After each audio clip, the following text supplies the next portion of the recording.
The hero of this story, Jin Jungdo, was just another unlucky hunter, stuck with useless skills and no future. But everything changed when he gained a unique ability to draw cards revealing future events and hidden truths of the present. But his powers are not limited to just info. He can also get the powers of legendary heroes if he is lucky enough to get the right card. Now, armed with this power, he must gamble his way to the top, turning fate itself into his strongest weapon. Let's rewind to where it all began. The Change is a mysterious game from the future, with a realistic tactile sense and exciting battles. It transformed the world by bringing dungeons filled with monsters into the real world. Jin Jungdo, a pro gamer, is someone who always dreams of being a hero, like the mana user who fights in these dungeons, and is devastated to learn that his own abilities are just worthless. But when all his hopes are gone, the real universe grants him a set of skills that allow him to complete his dream to be a hero like those mana users. In the game, the system notifies Jin Jungdo about the dungeon break imminent, and to defeat all the monsters that cross over. By doing that, he will be rewarded by the real universe upon success. Timing for doing this is 101 hours and 27 minutes. All of a sudden, huge amounts of monsters start appearing out of nowhere with their deadly structure and weapons. The monsters let out roars, shaking the ground of the dungeon, while Jin Jungdo stands there with his weapon in Liu Shan. Liu Shan notices that the monsters look more dangerous than the usual noble ones, though Jin Jungdo tells him not to worry. Now, the game notifies Jin and questions Jin Jungdo about using the combined draw, as Jin agrees the blessing of the saintless luck gets detected. Jin smirks as the blessing of the saintless and Liu Shan's strong luck is an epic combination for him. The mana surges from his weapon, and the energy around him feels much stronger than before. Light is striking from Jin's weapon, and he screams to make way for Zhang Yaiden. Suddenly, the monsters started running towards him, but as he screamed, the lion's roar activated.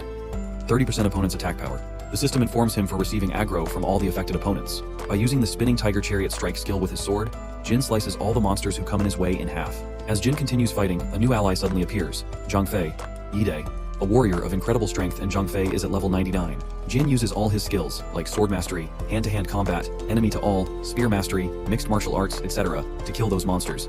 But suddenly one of the monsters comes from behind and attacks Jin on his head. However, his instincts kick in, and with a final wave of strength, he swings his sword and slices the monster's head in half. The battle is finally over.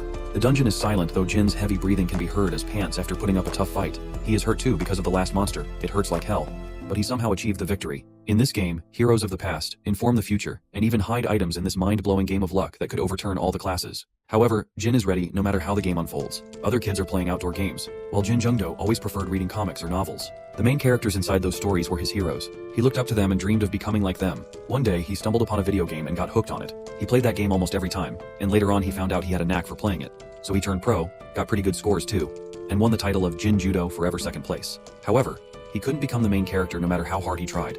But then one day, on February 22nd, 2022, the change happened. Reality became more like a game than a video game. Dungeons started popping up all over the city, from which hordes after hordes of monsters, as if in response to this dangerous phenomenon, people who could wield swords or use magic appeared. They were the mana users. All of them suddenly became the center of attention, surpassing any sports star or celebrity. People used to go out and see their interviews screening on the digital billboard. They were just like the main characters Jin Jungdo always dreamed of becoming. After seeing the mana users getting all the attention, Jin decided to become a mana user. 8 years later, Jin's dreams did not seem to turn into reality, and now he has a drinking habit, as it was a dream that never came to be. He has test results from the National Association of Mana Users showing the results, including his talents, communication, game, and patience, though they are not even remotely helpful in battle. Jin angrily bangs his head on the front door of his apartment and cries as he finds all those things on that paper worthless. He wonders what he has truly gained in return for 10 years of hard work and efforts, though he tries to calm himself down and tells himself that he was never meant to be the main character. Jin then enters his apartment and plans to sleep all day, as there is no work for him tomorrow. Instantly, he freaks out when he notices someone inside his home welcoming him inside and telling him that she has been waiting for him.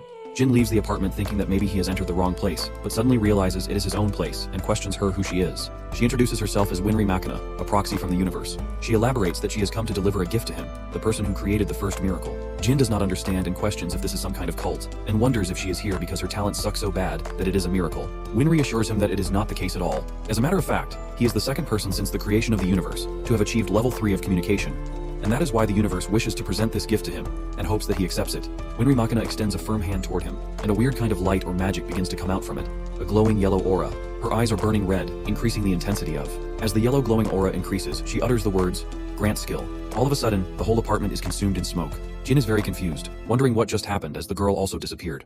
The skills, observation, status window, resistance, and comprehensive skill, information draw, were successfully unlocked. Jin's confusion increased, assuming the girl just planted skills in him. The girl's voice informs him that they understand he has a lot of questions, but he has to use his skill status window for more information. But after expressing that it was an honor to meet the person who created the first miracle, even her voice disappears. Jin is doubting everything that has happened, blaming it on drinking so much, but then the status window appears in front of him. It has an option for info draw, so Jin clicks on it while his mind is filled with tons of questions. He taps on it because he knows what the other skills are for, but he does not know what this particular thing is. As he taps on it, The info gacha, with his tongue hands Jin a golden capsule. It is glowing, and suddenly it pops on its own. The system informs Jin that he has acquired rare information. His eyes widened in shock as he read the message. In the second week of April 2031, the winning numbers for the lottery are 1, 11, 17, 26, 47, 39. Bonus number, 23. While the first information of the day does not consume mana, one day ago, Choi Chulyun, the guildmaster, ordered everyone to pay attention, announcing many guilds, including theirs, have been competing fiercely over high-quality mana stones. However, he thanks Jin Jungdo and his persistent persuasion of Mr. Jung, the Seeker and Dungeon Explorer. He excitedly announces that their guild has landed a contract on a newly found dungeon. All the guild members happily celebrate this news, and gladly ask Jin about how he managed to do this amazing job, and that they heard that Mr. Jung has a temper, and already turned down big offers from a larger guild. On the other hand, Cho Harke, a guild member, taunts Jin that he is still a petty salesman, and he really has it easy as all he needs to do is pour people a few drinks and suck up to them. However, Choi Chulyun stands up for Jin Jungdo and warns Cho Harke to keep his mouth shut. Though Cho Harke does not find anything wrong in it as he risks his life and works his ass off every time he goes into those dungeons, Jin, on the other hand, getting people drunk and feeding them crap is all good, according to him. He adds that all the members encourage him for it, and it is seriously starting to get on his nerves. He then leaves. Moreover, Choi Chulyun apologizes to Jungdo on his behalf, and expresses his anger by saying he would have fired Cho Harke if he wasn't that skilled. Afterwards, Choi Chulyun hands him the incentive he promised to give him if he landed this contract. Finally, he saved up enough, the 300 million won awake fee, that will make him a mana user. Later on, Jin arrives at the Awakener. It's a magic machine that transforms a normal person into a mana user, and analyzes what their innate abilities or talents are as a mana user. Suddenly, he notices the guild members and guild master. Although he thought he was coming alone with Seo Yoon, Choi Chulyun energetically tells Jin not to be like this, as today is the day 2 of their guild's members are becoming users. A person just came out of the Awakener, and now it's Seo Yoon's turn. She waves her hand towards Jin, and she addresses him as Jungdo, though it annoys him because he told her to call him Mr. Jun when they are with the guild. As she goes inside, Jungdo notices Cho Harke wondering what he is doing there anyway, and assumes maybe it is because of Seo Yoon, as he has been noticing the kind of looks Harke has been giving Seo Yoon. He then sees the stats of Choi Jae-won, realizing he won't be able to get into a combat squad because he does not have a lot of mana, also has 4 talents, and his main talent is alertness. Jin then overhears a guy and a girl talking, saying that people don't call the Awakener a lottery machine for nothing, because if someone wins, they will get many talents that are suitable for combat. But in any other case, they lose. Even if they level up for the first time and acquire a new skill, since skills are generated according to their talent, those with bad talents get bad skills. Which means, if the talents are of no use in a dungeon exploration, that's 300 million won down the drain. Sweat coats Jin Jungdo's head when he overhears these statements. In an instant, the machine opens up, and people are eager to know the results and wonder about her talents. The results show the stats, including 27 mana, a number of talents, 11, and her main talent is Saintess. Everyone goes crazy, as it is rare for even a 3-year veteran user to have 30 mana, but she has 27 mana even though she has just become a user. She also has 11 talents, when the most a Korean user ever got was 13, and her main talent is Saintess. It is the same talent as the user Messiah from France. People claim that the best rookie of all time has appeared. People try to approach her, though Choi Chulyun blocks them, stepping in, proudly informing them that she is from his guild and his guild is his family, so people should stay away from her. People ask him since when he cared so much about his guild members though. Many famous guilds fight among themselves to recruit her. Although she ignored everyone and ran into Jin Jungdo, he congratulated her as she hit a jackpot. Still, Seo Yoon feels unreal, but obviously she has to toughen up and get used to all this attention. Now it's Jin Jungdo's turn. Seo assures him that he is going to have great results as she can feel it. He enters the Awakener, but he finds it pretty normal from inside. There is a crystal ball in front of him, and he needs to place both of his plans on it. It is the Oiden's Eye. It will take 10 minutes for the mana user transformation to occur. He is very excited as he is going to be a mana user, as he is fulfilling his lifelong dream and going to be just like his heroes. However, the results did not come as expected. His mana is 7, the number of talents is 3, and the main talent is communication. The guild members are disappointed, but Harkai smirks as he is happy about it, claiming he already knew it. On the other hand, Jin is devastated, though the system informs him that the Awakener wasn't able to detect any combat-related talents, and they don't recommend joining any combat squad activities. As he comes out, he is looking at the ground. The guild master and the guild members look at him with concern, but when he looks up, he smiles, saying it is pretty common for people to lose this kind of draw and assures them that he is okay. Afterwards, the staff of the Awakener hands them the mana watches and the mana licenses. She informs them that they have their information and will serve as their ID, so they have to keep them on at all times. As they collect it, Seo Yoon asks Jin to head out early and rest today. Jin reassures her that he is fine, and not being able to join the combat squad does not mean it's the end of the world. Later on that night, to numb his feelings, he drinks a lot. It feels like the sky came crashing down on him. He has dreamed of becoming a mana user ever since he quit being a pro gamer, but his dream is destroyed because of a worthless talent. At least that is what he has been thinking up to this moment. Right now he is in utter disbelief as 2023 is next year. He has so many questions about who that girl is and why she gave him this incredible skill, as he thought skills were only given on the first level up or generated by skill stones, which are only found in dungeons. He can't wrap his head around what is happening, but one thing is for sure. He can get information about the future by using this information draw skill. He then plans to find out more, so he taps on the info draw on the status window again, but suddenly that weird creature, basically the info gacha, starts stirring violently. The info gacha informs Jin that 1 mana will be spent for every draw, so Jin agrees. The info gacha reveals weird info like the cat next door is pregnant, The biggest storm the Korean peninsula has seen will hit in 102 years, 30 days, 22 hours, and 17 seconds. Winry is actually a maid from another dimension, and so on. Not one useful draw. Jin knows this is a skill from a game talent and all, but this draw thing sucks big time. After this much draw, he has only 1 mana left now, but then he notices that the changes are applied in real time. Normal users can only check for changes in their stats through their mana watch, which is updated by the Awaker. With this status window skill, he will be able to know how his stats change even when he is raiding a dungeon, so that is a major advantage. Though a user's mana is replenished every 24 hours. While a user with a mana capacity of 100 GWT and 100 mana will only have 7, which means he won't be able to use most of his skills even if he wanted to, let alone draw information. It is a bad deal in every possible way. However, mana capacity is something he can work on, so he plans to be thankful that he has this incredible skill. The info gacha then spills another crystal, and when it pops up, red lighting glows out of it. Jin has acquired super rare information. It informs Jin at 5 PM on April 14th, 2030, that a dungeon will appear near Guanascan Mountain. The name of the dungeon is Treasure Mole Den. Later on, determined, Jin sets off for the dungeon. The info gacha guides him to the location. He moves forward. The info gacha tells him to make a left turn in 300 meters and then go straight ahead. Jin wonders how much farther he has to go. Pressing forward, Jin arrives at the destination, terminating navigation. He stands there in confusion and checks his phone and sees that the time is just a minute before the exact time. According to the info gacha, the dungeon is supposed to appear in a minute. He holds his breath as he waited. 1 minute later, a dungeon entrance materializes before his eyes. Jin is excited, as who would have thought he'd hit a jackpot on his last draw. Plus, this is not an ordinary dungeon. It is a treasure dungeon. There are only 2 known treasure dungeons in the world.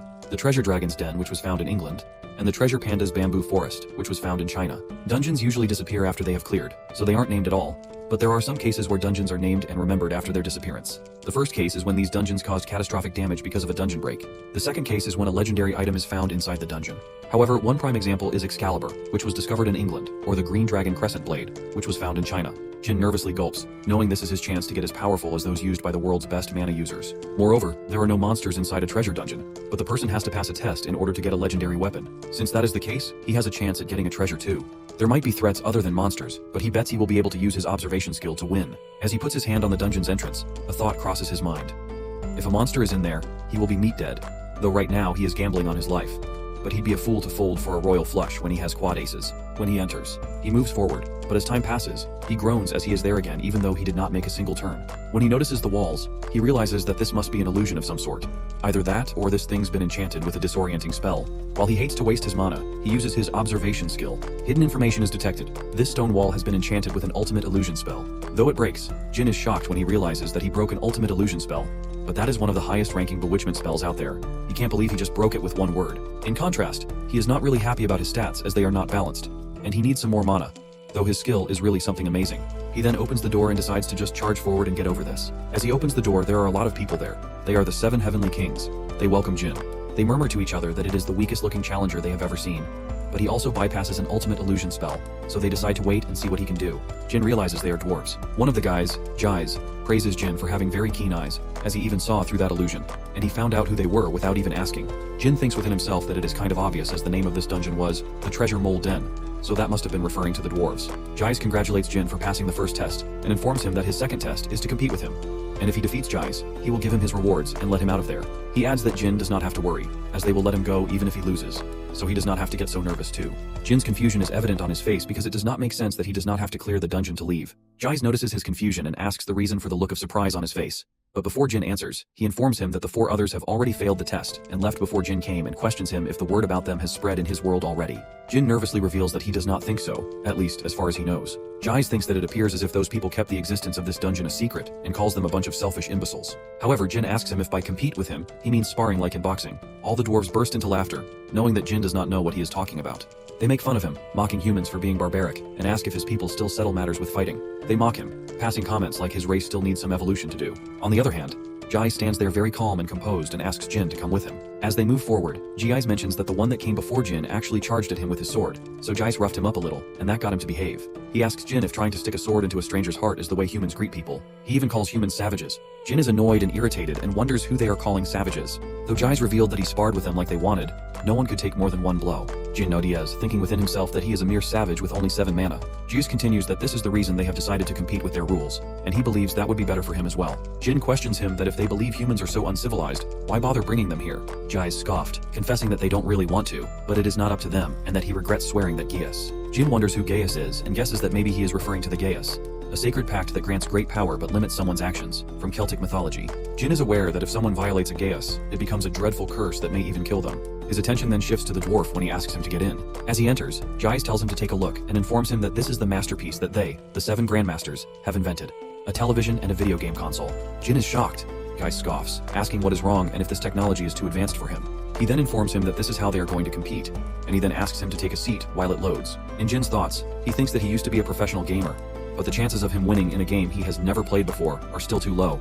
Not to mention, this game looks like it was invented by dwarves. He then got through the basic controls with Jin. Jin stands up in shock when he notices Zhang Fei, but when Jais asks him if something is wrong, he chuckles nervously, lying that this just looked familiar. Jais finds it a little fishy, as it is highly unlikely because technology of this level is hard to come by. Only a handful of dimensions have this. Jin's dimension is included in that handful too, but obviously Jais does not know that. Meanwhile, Jais teaches him about the button for attack and guard. Jin already knows it. It is slightly different from the game he knows. The characters look like they are from a fantasy world, and the background design is a bit odd, but this is just like Legends of Legend, the game he devoted his youth to. After the tutorial, Jais asks him for a practice game, but Jin tells him to just get started right away. Jais hums, thinking that maybe he already gave up, but obviously agrees as whatever suits Jin best. He gives him the controller while suggesting to him that humans really need to toughen up, as he has already given up when they haven't even started yet. The game started, Jin smirked, and the talent, game, activated, was 100% all stats during gameplay. As he plays, taunts Jais, saying that it is actually the dwarves who need to toughen up because he used to be a pro gamer who won second place twice in those game tournaments. Embarrassed, Jais narrows his eyes, sweat beading his head. He did not even get to win once. Jin stands up, smirking and asking for the payback, as he can't wait to see what kind of treasure they will give him. Jais requests him to wait and starts convincing him to play 3 more rounds with him at least. However, Jin sighs and tries to make Jais understand that it is no use, as he is going to lose. Jais gets sad, though the other 6 dwarves tell him not to be overly smart as they are next. They call Jais weak and tell Jin not to be cocky just by beating the weakest one. Jin is pissed now as they all said he just needed to beat Jais. He clarifies to them that he does not want to waste his time doing this when it is obvious that there is nothing in it for him, and he demands the treasure they promised. They all get confused and blame each other, though one of the dwarves puts a deal that if he beats the rest of them, they will give him something far better than what they originally intended to give him. Jin gets intrigued to know if there is more treasure, so the dwarf hums and explains that, at first they were just going to give away stuff that had been lying in the storage like what that lizard and furface do in their own dungeons. Jin realizes they are referring to the dragon and pandas in England and China. He realizes that these beings can communicate with each other, even though they belong to different dungeons. Meanwhile, the dwarf continues explaining that if he manages to defeat the rest of them, they, the 7 Grandmasters, will forge an item just for him. A few moments later, they all lie there exhausted, defeated by Jin, wondering how such a combination is possible and that they couldn't even land one punch. Jin smirks and teases them, pretending to feel bad for them. He jokes that, as a savage, he has forgotten to be considerate. He agrees to the idea that players should get to enjoy the game, so this time he will just play with 2 fingers. The dwarves plead with him not to harass him anymore. After that, Jais analyzes Jin with their device and asks him what he thought while getting here with such stats and 7 mana, but suddenly he gets in utter disbelief. His expression darkens as he sees something unbelievable. Jin is confused, asking if something is wrong. While Jais tells him to shut up, let him think, and asks Mikhail to come there for a minute, as he can't figure this out by himself. Mikhail denies saying that he is busy, and asks him what is so hard about making some calculations. Jiz angrily asks him to get up and see himself, so that he will understand himself what he is talking about. He then hands over the device to Mikhail, though Mikhail is annoyed because Jais can't do a simple thing on his own. However, Jais tells him to shut up and take a look at his talents. Mikhail then looks at his talent communication, level 3. Wondering if this is really a thing. Jin is confused because AC Vorting to him level 3 is not really high level, so it is not that impressive. Mikhail finds Jin pretty dumb and asks him if his world does not have any information on talent levels, so Jin reveals he did not even know talents had levels before yesterday. He then remembers Winry Machina claiming that he is the 2nd person since the creation of the universe to have achieved level 3 of communication. Mikhail is frustrated, seriously calling humans savages this time. He sighs and explains that he got his talented people and geniuses, so every single one of them would be a level 2, at the very best. But level 3 is on another level. He has a level 3 talent called Sword Mastery. That means he has mastered the very origin of swordsmanship and grasped the essence of the universe around him. It is an original talent that was created in the real universe. In other words, a level 3 talent allows someone to go beyond the very concept of reality. He expresses that he genuinely feels honored to meet him. Jais claims that he would have made him something that could boost his low stats, but doing that may cause catastrophic changes because his talent is a level 3. That's why he brought Mikhail over here. Mikhail can see the future. He is the best when it comes to tricky situations like these. They will find out how he fights in the future to make an item that will best suit Jin. Jin freaks out when he hears that Mikhail can see the future. Mikhail is exhausted as he hasn't done that in a while. He praises Jin's fighting style, which is unique. Afterwards, both Mikhail and Guy scold their working to get themselves in the workshop now. They suggest Jin stay in that room because with his current status, he won't even last a minute before bursting into flames in there. After that, they leave the place and leave Jin wondering what kind of item they are trying to make. Moments later, they enter the room with an item. Jin asks them if they really froze this, or if it is another crummy thing that was lying around in their storage. Jais gets furious, elaborating that if they see into the future, it means they can control time too. Besides, if Jin carries around treasure that is too fancy, it will draw unnecessary attention. He asks him to give it back if he does not like it. Jin mutters that he never said he did not like it and thinks within himself that they are so bad-tempered. He wants to ask them how to use this, but he feels like they are going to get angry if he does. He plans to use his observation to find out. Mikhail suddenly gives him a pouch, saying it is a gift to the first level 3 human he has ever seen. He informs him that he put in some high-quality mana stones in there. He can either sell them or use them. Jin looks at the stone with awe as the quality looks outstanding, and they will definitely sell for a lot of money. Mikhail then tells him to buzz off. Jais tells him to sit in front of him as he sits down on the ground. Jais expresses that it was the best time he had in centuries, and if fate allows it, he hopes to see him again someday. Before Jin could thank him, he punched his head, and he is back to Guanakson. Jin finds everything surreal, but judging by this armlet on his wrist and aching head, that was not a dream. This is an item made by the technology and power of dwarves. He then plans to have a closer look by his observation skill. The king of all weapons is a mysterious and powerful item with an unknown rank. One would assume that the greatest weapon must be a sword, but a true king of weapons should have the best qualities of all weapons combined. This weapon has 3 incredible traits. First, it can transform into any weapon the user imagines, as long as mana is injected into it. Second, it increases all of the user's stats by 10, making them stronger in every way. Lastly, it is completely indestructible, meaning it will never break no matter what happens. Jin finds the boost on all stats great, but he has heard Excalibur or the Green Dragon Crescent Blade can have a monster in one stroke. He'd think a king of weapons would be more intimidating than that. He wonders what the weapon will change into one the user imagines once injected with mana. Although these traits would suit a user with combat-related talents, he does not have any of those. But then he realizes he has information draw. He used observation twice and used 2 mana, so he has 5 mana left. If he includes the free draw that is given daily, he has 6 draws remaining. The next day, Jin meets Choi Chul-yoon, asking about the other guild members and Seo-yoon. Choi informs him that he did not see her as she came to work yesterday, so she took today off. They both became users, so it would only be fair if he let her take a day off too. Jin agrees with Choi and notices that he sees the squad also is not here. So what are they up to? Choi informs him that he sent them on a vacation to recharge before the big raid. Jin does not understand as they still have 6 days left until the raid, but realizes on his own that he is trying to keep Cho Harke away from him. Jin finds Choi Chol-yoon a considerate person, though he looks scary, as the other guilds would have kicked him out for becoming a useless user. His thoughts are interrupted when Choi asks him if he is going to join the raid this time, because no matter what his talents are, he should level up and get that bonus skill. After all, there are cases where a non-combat user gets a decent combat-related skill that proves useful to the combat squad. Jin excitedly agrees and admits that was the sole reason why he joined a guild in the first place. Suddenly Choi notices the bracelet and asks where he got it as it looks like something his grandfather would wear.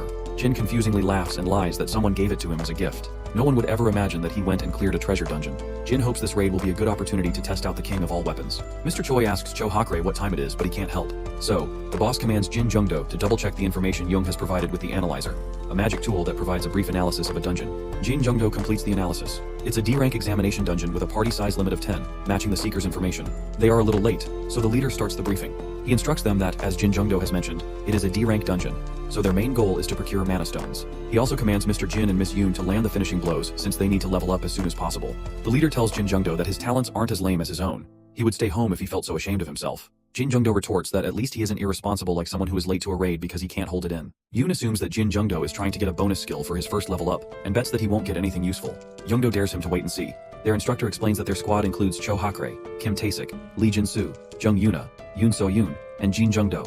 6 members in total. This seems like a lot for a D-rank dungeon, but he reminds them of their last C-rank dungeon raid. They thought they had too many members, but they ended up losing 2 B-rankers, and only Mr. Cho and 2 C-rank users were left. He emphasizes that they must all prioritize safety, follow his commands, and never let their guard down. The raid begins. A lizardman appears before the leader, who attacks it.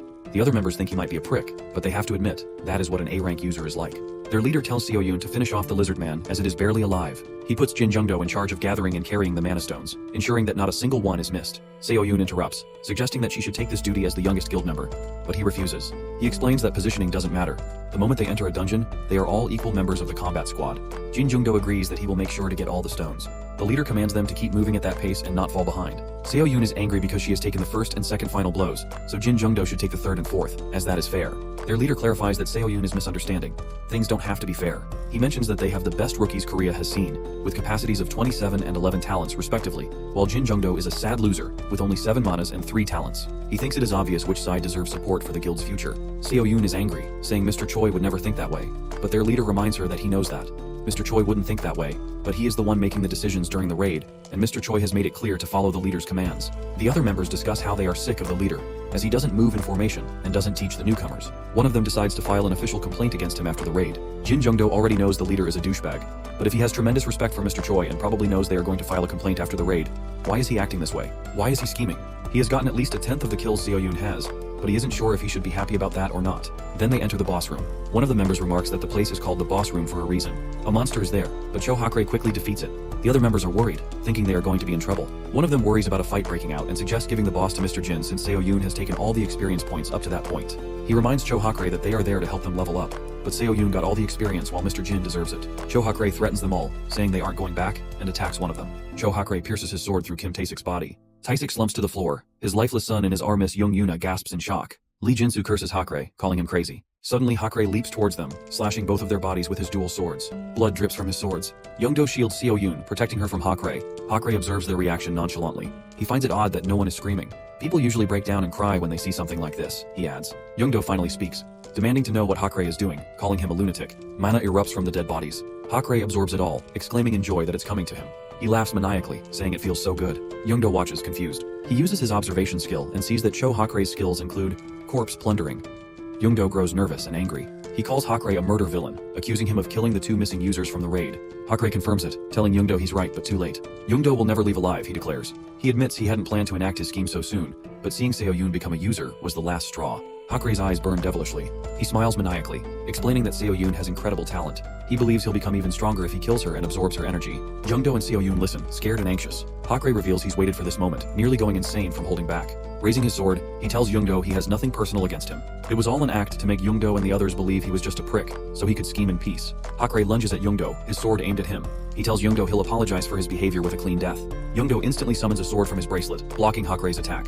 Jungdo strains to push back Hakre's sword. Hakre wonders about Jungdo's sword, then realizes he'd held back, wanting to toy with Jungdo before killing him. He expected his blow to break Jungdo's sword and sever an arm. Electricity crackles from Jungdo's sword. Hakre realizes it's no ordinary weapon. Jungdo understands that Hakre recognizes the power of the king of all weapons. Seo-yoon leaps towards Hakre, kicking his sword hand. Hakre quickly kicks her away, telling her to wait her turn. He'll deal with her after ripping Jungdo apart. Seo-yoon crashes to the floor. Jungdo yells her name in worry. Hakre scoffs, mocking their touching scene. Jungdo rushes to Seo-yoon, asking if she is okay. She groans and tries to stand. Hakre advances, sword in hand, saying, "Alright, let's savor the moment." Jungdo thinks frantically. The skill difference is vast. He doubts he can win, but he must get Seo-yoon out alive. Seo-yoon gets to her feet, assuring Jungdo she is okay. Jungdo has an idea. He scans her with his observation skill, noticing she has the absolute shield skill. He tells her to try using mana to create a magic shield. Confused, she asks what he's talking about.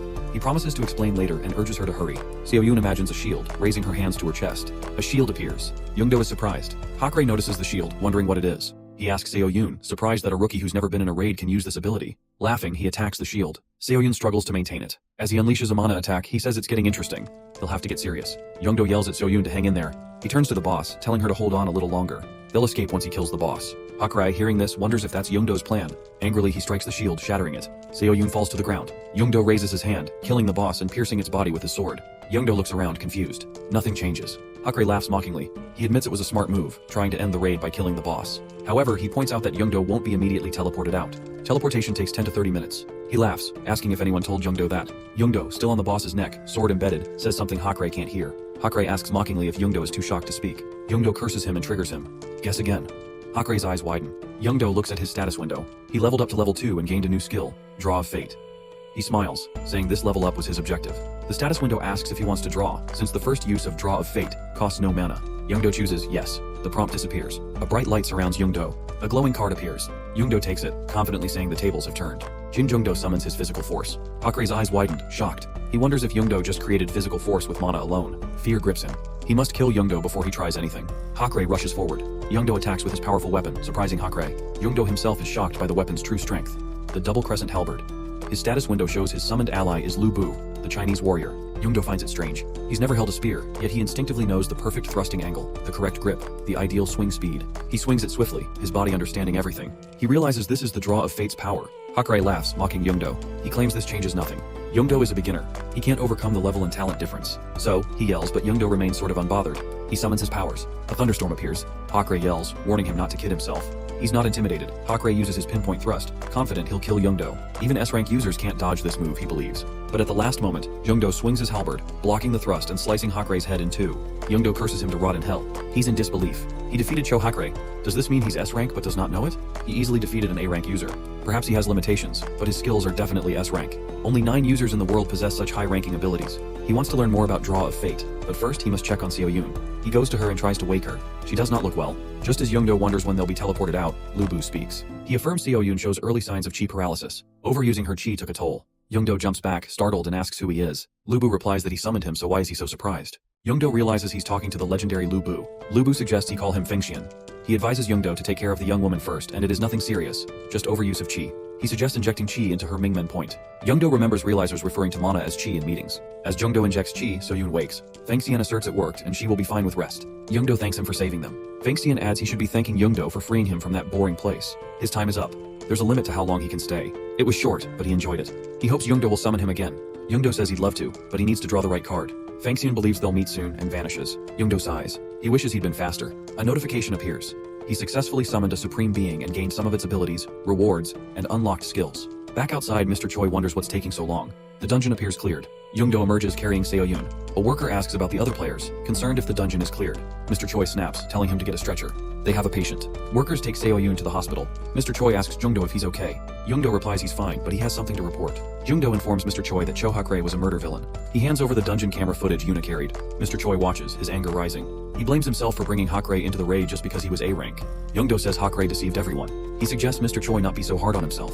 Hakre had a skill that made him stronger by killing other users. Mr. Choi asks about the deaths from the last raid. Jungdo confirms Hakre was responsible. After killing, Hakre simply left the evidence in the dungeon, knowing it wouldn't be retrievable until the dungeon was cleared. Mr. Choi curses. This wouldn't have happened if the mandatory mana user dungeon cam policy hadn't been removed. He asks what happened next. Jungdo hesitates. He trusts Mr. Choi, but revealing he has such a powerful item could put him and others in danger. He apologizes, saying the lizardman warrior they thought they'd killed mutated. Mr. Choi is shocked. Mutation is extremely rare, where a monster uses a random user's skills. It's even more surprising because it rarely happens since the policy change. Even if a D-rank dungeon boss mutated, it couldn't have killed Cho Hakre so easily, which leaves him confused. Then Mr. Choi trails off. Jungdo confirms the monster acquired Jinsu's invisibility skill. It ambushed Hakre while he was taunting Jungdo and Seoyun. Hakre fought back, killing it, but not before receiving a fatal wound. Mr. Choi says Hakre got what he deserved, killed by one of his victim's skills. He thanks Jungdo and says they'll discuss the rest later. Jungdo should rest. Later, Jungdo checks on Seoyun. Exhausted, he lies on a bench but needs to check his status. He opens his status window. A triangle appears on the Draw of Fate section. He remembers the triangle on the information drawer led to subcategories. He taps it. Photos of mana users he's met appear. Lubu, Fengxian's card, shows 99 mana per summon. Jungdo, with only 10 mana, finds it ridiculously high. He wonders about the three others behind Lubu, Jais and Mikil, at 347 and 361 mana per summon. Normal users couldn't afford them. He wonders why only Jis and Mikhail are there, so what happened to the other dwarves? He realizes they must be people he's met and knows. The true value of this skill is summoning these individuals and using their talents. He should meet low-level famous people to practice. The last person is Winry Machina, at 999 mana per summon. He realizes increasing his mana capacity is his priority. He can increase stats by leveling up or through Draw of Fate, but he lacks mana now. He'll do it tomorrow. He decides to do an information draw. As the pink mist appears, Jungdo yells, "Come to Papa," but no information appears. He falls to the ground in disappointment. At 12 AM, Jungdo stands in an empty field. It should be safe here. His mana is full. He tries Draw of Fate. He taps the button and a huge number of cards surround him. He picks one. As he summons, something strange happens. Unlike when he summoned Lu Bu, something clearly went wrong. He's stressed about what to do. He realizes he summoned Liu Shan, who led the Shu Kingdom to its demise, known as the icon of uselessness. Suddenly Liu Shan says Jungdo's words are inappropriate and rude. Jungdo asks to confirm if he's Liu Shan. Liu Shan confirms, adding he is the one above all, the Lord of Lords, the second ruler of the Shu dynasty. Seeing Jungdo's disappointment, Liu Shan asks if he is not happy to see him. Liu Shan, sensing Jungdo's disappointment, emphasizes that strength isn't everything. Jungdo, uninterested, checks his phone, wondering when Liu Shan will disappear. Annoyed, Liu Shan tells him to stop whining and appreciate his talents. Jungdo checks his status. Strong luck, level 2. He's unimpressed. Luck seems insignificant. However, Liu Shan's luck is legendary. He survived Cao Cao's army at Changban, became crown prince and king of Shu, and even after ruining his kingdom, lived peacefully in another. Jungdo asks what luck has to do with him. It doesn't kill monsters. Liu Shan sighs, saying Jungdo still doesn't understand. Jungdo asks what he's suggesting, a casino? Suddenly it clicks. He summons Information Draw. It says that it is free today, so he clicks yes, and a golden capsule drops. Overjoyed, Jungdo hugs Liu Shan, suggesting they meet again, and Liu Shan gets nervous. Dungeon raid information appears. Skillstone rewards in 3 months. Jungdo is excited. Any skillstone is worth billions. Liu Shan reminds him he's still there. Jungdo chuckles, asking why he's so nice. Liu Shan says he's grateful Jungdo summoned him. Jungdo wonders if he was resting in heaven. Liu Shan clarifies he's not the real Liu Shan, but a copy based on recorded information. Jungdo is shocked. Draw of Fate loads abilities and personalities, creating living copies. This is incredible. Liu Shan says Jungdo is his creator, a noble one, and thus, he is grateful. Jungdo is still processing this. Liu Shan tells him not to overthink it. This ability is a gift. Enjoy it. Everyone he summons will help him. Jungdo thanks him. Liu Shan's time is up. He departs, saying it was a pleasure. At the Justice Guild, Mr. Choi announces its disbandment. Dungeons are impossible with so few members. Scouting is too expensive, and rumors about recent deaths have ruined their reputation. He apologizes, taking the blame. Later, Mr. Choi asks if Jungdo will continue as a user. Jungdo says yes. Mr. Choi warns him about expecting similar luck. He asks if Jungdo is sure. Jungdo smiles, saying this is the life he wants. Mr. Choi gives him an application for the National Association of Mana Users Academy. The Justice Guild can't help him level up anymore. Seo-yoon will join him after she recovers, though he's unsure if she'll want to continue. Jungdo says she's stubborn and will. Mr. Choi knows they're both reckless. He gives Jungdo a modified mana watch found on Hakurei. Hakurei belonged to Karma, the largest international guild, led by the Pope. They're fanatics. Mr. Choi warns him to be careful. They lost a valuable member. Who knows what they'll do? Jungdo wonders if this is why Mr. Choi disbanded the guild. Mr. Choi tells him to be vigilant. He'll warn Seo-yoon too. Jungdo thanks him. Mr. Choi thanks Jungdo for being part of the Justice Guild and wishes him well. Jungdo thanks him for everything. The next day, information draw has nothing. Liu Shan says luck isn't absolute. Jungdo agrees. He's only level 2. Luck won't always bring good prizes. Liu Shan suggests drawing more allies to increase stats. Jungdo tries again, but fails. Liu Shan is disappointed. The following day, Jungdo draws another ally. Jin Jungdo went to the academy, and he gets his mana watch updated at the Awaker to meet the entrance requirements, which makes him good to go. He thanks the king of all weapons, and at that time he has really high stats despite being a level 2 user.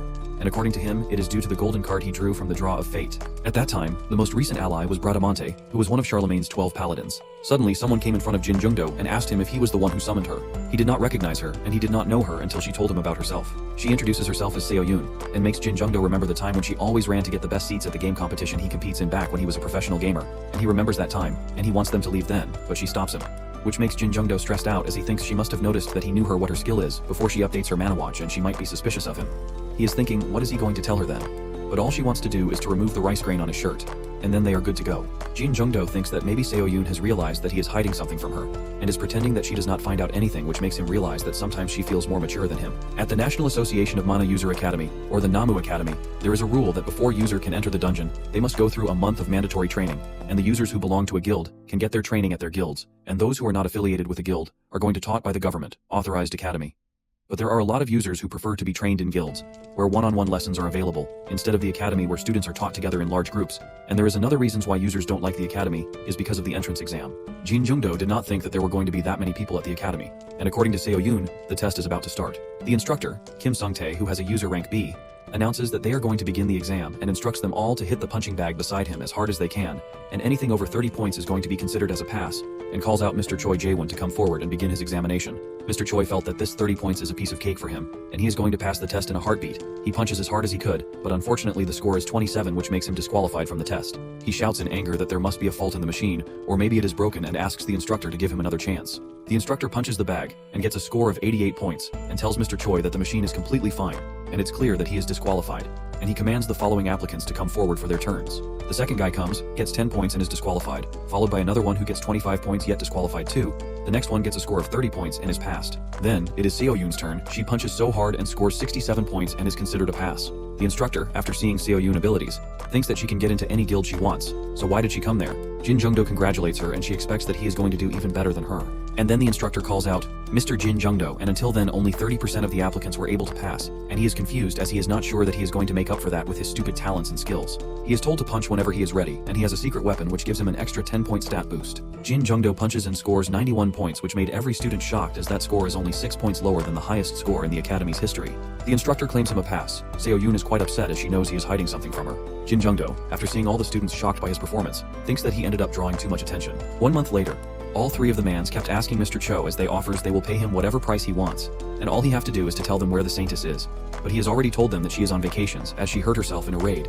They wants him to give them a hint on where she is staying, and in return they will do anything he wants. He tells him by presenting the form in front of them, which claims that she is in the academy, but they did not believe him, and wants to know the exact thing, as she is not even in Mr. Cho's guild. In the meanwhile, a phone call comes from one of their members only, and he informs them that he gets to know about the Saint, and commands them to send the scouts to the academy. The academy's training kept going for a month where, in the first week, all the focus is on teaching the students about dungeons and monsters. In the second week, the main focus is on the weaponry. The third week is all about emergency protocols. The last is on joint combat training, while on the final day of school, all the students take a test that determines that whether they are eligible to graduate or not. Seo-yoon can't believe that the next day is going to be their graduation day, while Jin Jungdo on the other hand is pretty calm as maybe he is not worried about passing. Suddenly, a man from Orient Guild came in front of Seo-yoon and wanted a moment of her, but as she did not want to join so she ran away. The man kept shouting from her back that they are going to give her the best deal. Seo-yoon is stressed out as they thought that students' information is strictly confidential. Then how did those people find her, as it is very bad? But in the meanwhile, another man from Ram's guild came there for her to join their guild, but she ran away from there too as she did not want to join any of their stupid guilds, and she did not need their offers. She went inside, but both the men from Orient and Ram's guild are knocking outside for her. Seo-yoon and Jin Jungdo are sitting and eating while those men are still out. Jin Jungdo calls her popular as ever because of the scouters again. She tells him that they even came to the training field a day before, which is quite embarrassing for her. Jin Jungdo advises her to take an advantage and join a decent guild, as he is pretty sure any guild would even kill to have her as their member. But she tells her that as it is her life, she can make her own choices. Jin Jungdo finds her as stubborn as a mule. Seoyun questions Jin Jungdo if he wants to go somewhere nice after they graduate, but suddenly Hasek comes there as he is looking for him, and he makes him realize that they are having their graduation exam the next day, and questions him. Is he not feeling anxious? Because Hasek himself is very nervous, due to which he can't even eat. He wants Jin Jungdo to join him for some exercise session after lunch, as it is always good to loosen up with a bit of exercise when you are nervous, but Jin Jungdo denies as he does not do that. But somehow Hasek convinces him that as it mana virtue, so no one is going to get hurt, and they will just go for one round. They went for one round. Mana virtue is a magic device that recreates user's avatar in a virtual space so that they can spar with other people without harming them like a video game.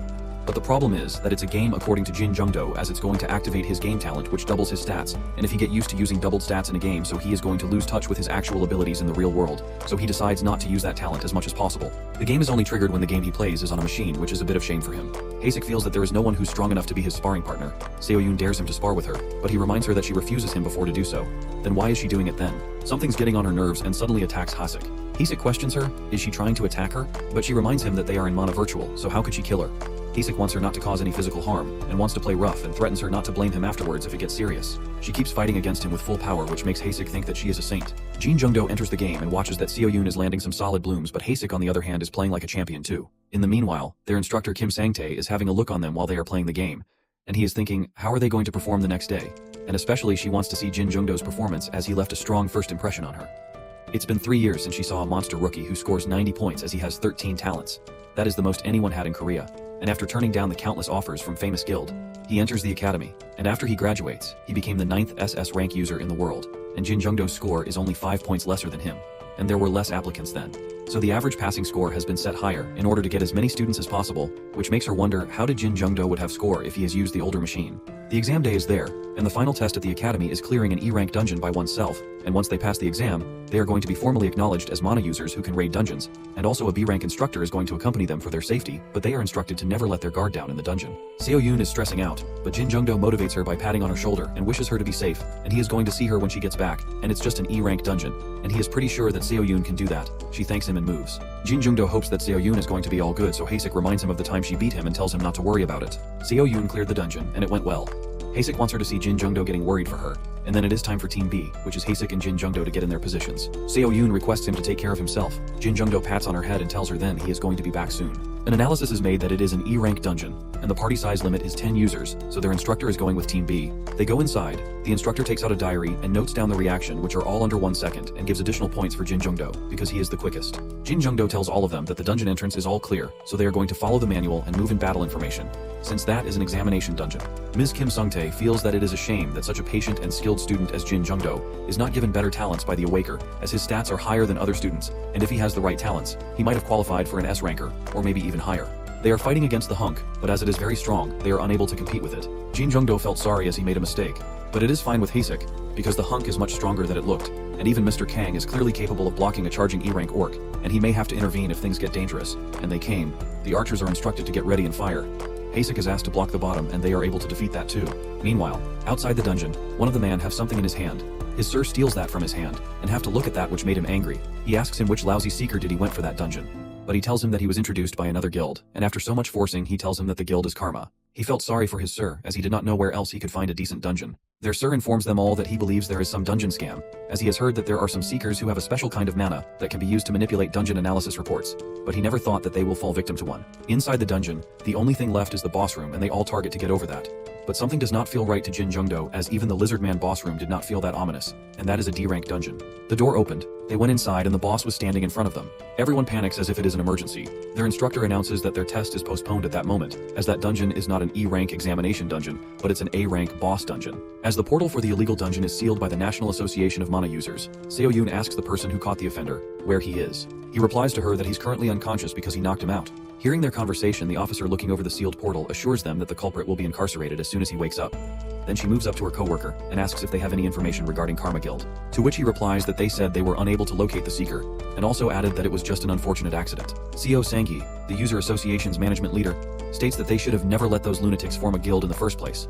She further asks if the dungeon is a boss dungeon, to which the man replies that yes, it is an A-rank one, and instructor Kim Sang-tae is with them. He is the best out of all B-rank users before he could finish his sentence.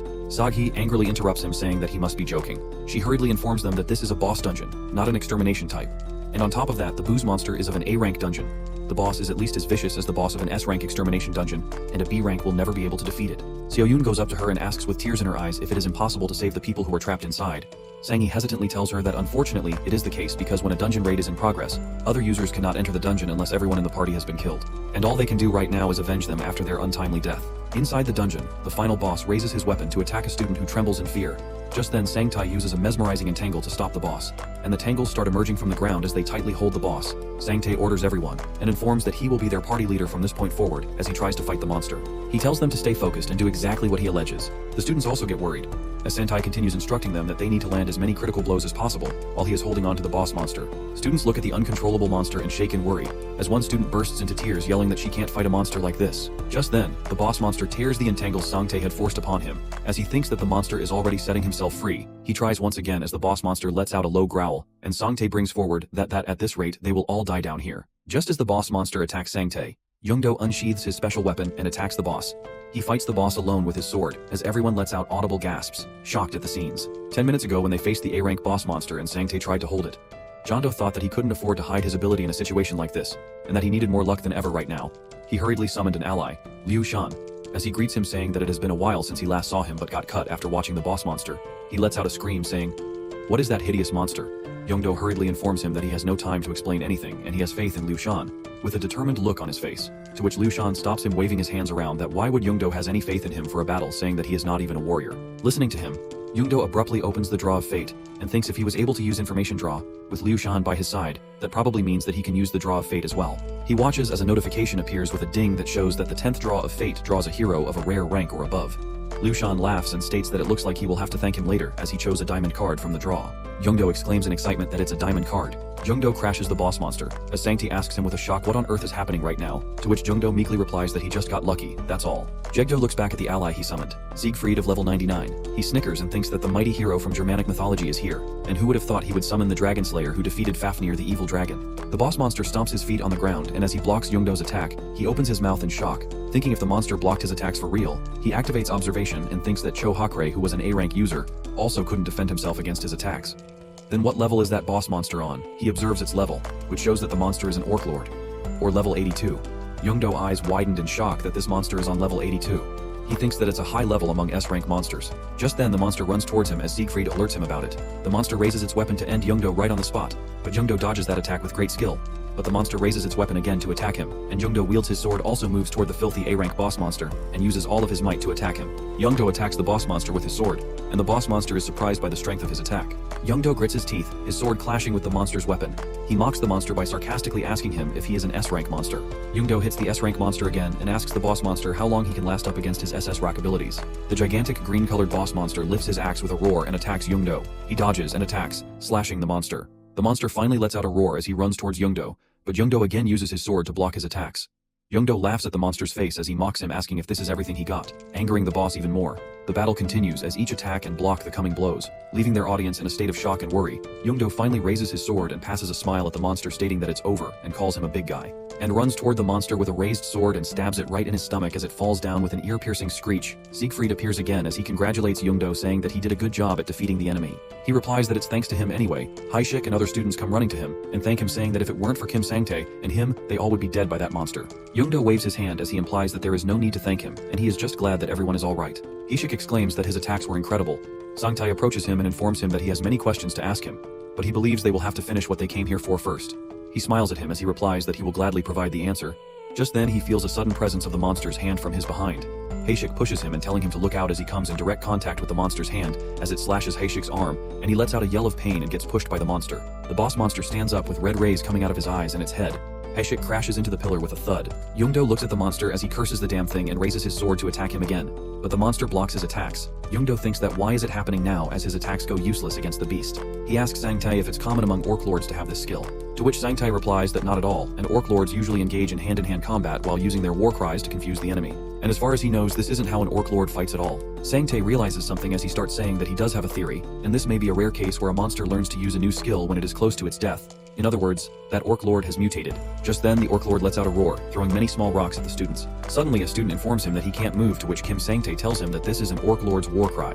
Jungdo charges toward it, activating his skill and patience, but gets pushed by the Orc Lord throwing punches at him. He barely dodges his attacks. but attacks the monster again. He thinks about why this monster is suddenly so fast. Suddenly someone screams at him to look above him, but he blocks his attack using his sword. Just then Siegfried appears saying that the monster is using one of his skills, Dragon Blood Awakening. It is a skill he acquired after he slayed Fafnir and drank its blood, and when used in a groggy state, it cancels out all attacks headed the user's way and heals their every wound while boosting all their stats temporarily. Jungdo turns towards Siegfried and asks him if he is actually serious. Siegfried cries, telling him to look behind, but the monster attacks him as Jungdo staggers. The monster keeps attacking and Jungdo barely dodges his attacks. Siegfried informs that it looks like his time in this world has run out. Jungdo asks in shock, if the time is really up. Siegfried replies the skill won't last too long and just stay away from the monster until it wears.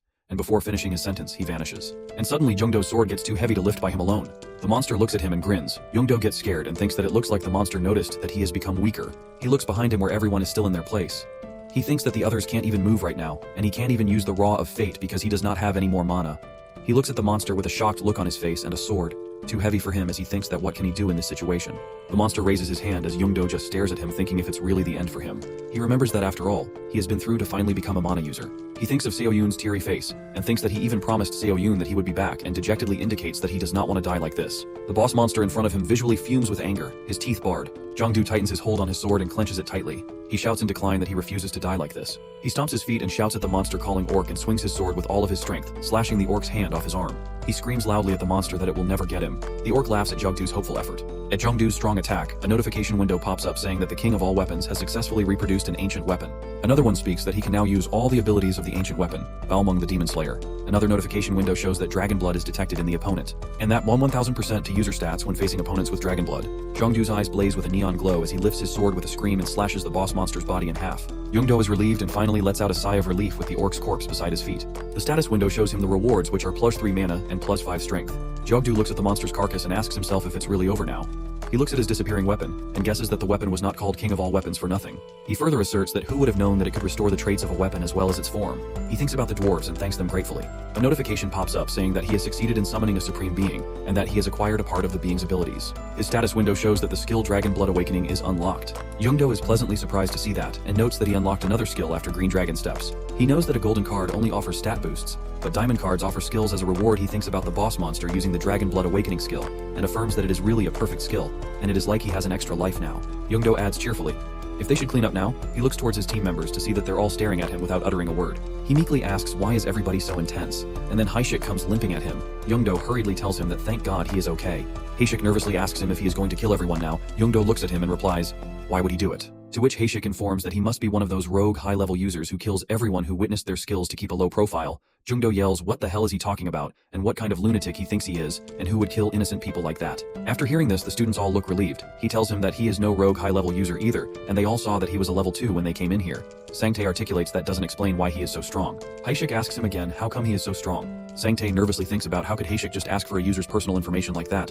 Jungdo just replies that he has a very special first skill, but he can't tell anyone yet. Haishik's eyes go wide as he asks him if that means that he will get much stronger when he gets his first skill. Jungdo thinks to himself only if he has a level 3 talent. Outside the dungeon, Sanghee's assistant asks what is taking them so long, and if they are in hiding and leave this dungeon uncleared for 30 days, it will cause a dungeon break where the monsters inside the dungeon break free and cross over into their world. And asks Sanghee that they shouldn't consider launching the dungeon closure system while they still have time. She assures him that nothing of the sort will happen as long as Sangtae is in there. He doesn't show it, but he is dead serious about his responsibilities, and he would have challenged the boss even if he knew they wouldn't be able to defeat it. Just then, the portal shakes as the assistant tells her that it seems that the raid is over. Sanghee tells everyone to get ready to enter, and implies that she will make sure to avenge them properly. They all get ready to enter, but the students enter from the portal as Sangtae informs them that Team B dungeon is cleared and their test is officially over. Sanghee moves towards him trying to stop him. Sangtae recognizes her, asking if that is Sanghee, to which she replies that it is Miss Seo, and asks him if he found out that the dungeon info was a scam, and how the hell he got out of an A-rank boss dungeon. She glances at the axe that the orc used and screams if that is an orc lord's war axe. She runs towards it, and admires the axe as she claims that this is an extremely rare item. Less than 10 of these have been found in Korea. And how did it end up here? She turns towards him and asks if she defeated the orc lord in the dungeon. He tells her that it's a long story. Just then the director of the company starts clapping and utters that Kim Sang-tae really is the pride of his academy. And since he belongs to the academy, this prize rightfully belongs to the academy as well. Sang-hee angrily mentions that moments ago he was hiding behind everyone else and cowering, and now he comes waltzing in after the dangers pass to claim that prize for his own. Min-jae reaches for the axe just then. Jungdo grabs and comments that the axe is his, and he slayed the orc lord, so it belongs to him. Min-jae asks if he is one of the students, and how dare he utter such nonsense. Jungdo looks at him and giving him a fake smile, and claims that he was the one who defeated the Orc Lord. Jin Jungdo asks Kim Min-jae firmly if he thinks that Jungdo is his subordinate, and suggests to him that he's a student at Kim Min-jae's academy, and threatens if he should make a complaint against his academy for what happened here. Kim Min-jae gets intimidated by Jungdo and quickly apologizes to him, but states that even so, Jungdo should not lie to him. But Sungtae interrupts him and clarifies that Jungdo is not lying since it's true that Jungdo defeated the Orc Lord alone. Sungtae then tells about himself that he actually did nothing this time, to which Kim Min-jae calls it impossible and refuses to believe. He yells that it does not make any sense that a student defeated an Orc Lord. Looking at Min-jae's reaction, Jungdo quotes that common sense does not apply in the dungeon, which makes Kim Min-jae more shocked when Jungdo further questions him if this is not what they in the academy teach. Moreover, Jungdo asks Min-jae if instead of taking the spoils, he shouldn't be taking care of them, who barely survived out of the dungeon, since Min-jae should be explaining the situation to them and doing something about it. All of them agree with Jiondo, whereas Kim Min-jae nervously wonders that they all have come back safely, so what's the need? When Seo Sung-hui watches the CEO act like that, she wonders if that was how others saw her as well, and mumbles that she is so embarrassed. She then steps forward and orders the men that as of this moment, the emergency situation has been resolved, so bring the students to the hospital right now as they have been exposed to the war cry, and there may be internal injuries, so make sure that they are examined thoroughly. Kim Min-jae gets anxious, so he yells at them to remind them that he is the highest in command at the academy, and everyone must obey his orders instead, and keeps yelling at them. At the hospital, when Sung-tae informs Sang-hui about the events, she gets shocked at the mention of mutation, and asks him in disbelief about what he just said. He confirms his words and explains that Jungdo definitely defeated the Orc Lord. However, the Orc Lord's body exuded a crimson energy, and recovered from all of its injuries, and started to look much stronger than before as well. He further informs that Jin Jungdo split that Orc Lord into two with a single slash afterward. When Sang-hui's eyes widen in surprise, Sung-tae further informs her that this is just a guess of his. However, student Jungdo was only carrying a spear when he first entered the dungeon. But when he was fighting against the Orc Lord, it changed into a greatsword with a golden handle and an azure jewel embedded in it. Sang-hui listened with curiosity as he continued that seeing as how, when Jungdo split the Orc Lord into two, the azure jewel in the sword shined, and how the sword disappeared. After that, Sung-tae stated that his guess is that Jungdo is probably a mana consumption artifact. After listening, Sang-hui delivers in a thoughtful way, an artifact that can kill the Orc Lord in a single strike, and asks Sung-tae if Jungdo's skill or talent is artifact creation, to which Sung-tae agrees, and states it is probably an ability similar to what America's SS-Rank Whitesmith has. When she sees Sung-tae agreeing, she asserts that they have just one thing to do then, and orders Sung-tae to let's go while dragging him by his shirt. In the hospital bed, Jungdo opens his status window and notices that he's now level 4, and surprisingly discloses he has gone up 2 levels with the expedition this time. However, it does not feel like much even though he went through a lot to kill an S-rank boss, but power leveling does not exist, so he guesses that there is nothing he can do about it. He then thinks that in order for him to level up efficiently, he needs to enter as many dungeons at his level as possible. However, there's no guarantee that he'd get information about dungeons if he uses the info gacha. Plus, there's a limit as to how many dungeons he can find by himself. He asks himself what he should do about this when he hears a knock at the door and the voice of a woman informing him that she is Seo Sang-hui and seeks permission to come in. He quickly closes his status window and allows her in. Sang-hui enters the room along with Sung-tae and asks Jungdo about how he's feeling. He answered that fortunately he wasn't injured, so they said that he could be discharged tomorrow. She expresses her relief and says that she'll introduce herself formally to him, and informs that she is the task force team leader from the Korean Users Association, who is in charge of the incident this time around, and her name is Seo Sang-hui. She then says that she thinks they owe him an explanation for the incident this time, to which Jungdo agrees. And after telling his name, he says that he would like to hear her explanation. Sang-hui starts explaining to Jungdo that an academy salesperson was cheated by a dungeon scam. However, the whereabouts of the seeker who made the deal with him are currently unknown. Also, their guess is that it is related to the Karma Guild, but there is no evidence that this is the Karma Guild's doing. And with the academy paying out compensation, there is a high chance that this incident will be closed like this. On the mention of the Karma Guild, Jungdo gets shocked and wonders if this could be because of Jo Hakre, and questions Sang-hui, why the Karma Guild? She answers him that it is because there has been some friction between the academy and the Karma Guild recently. Therefore, she cannot help but think that it could be related to that. Jungdo quickly lets out a deep sigh on knowing the actual reason, realizing that it is not because of him.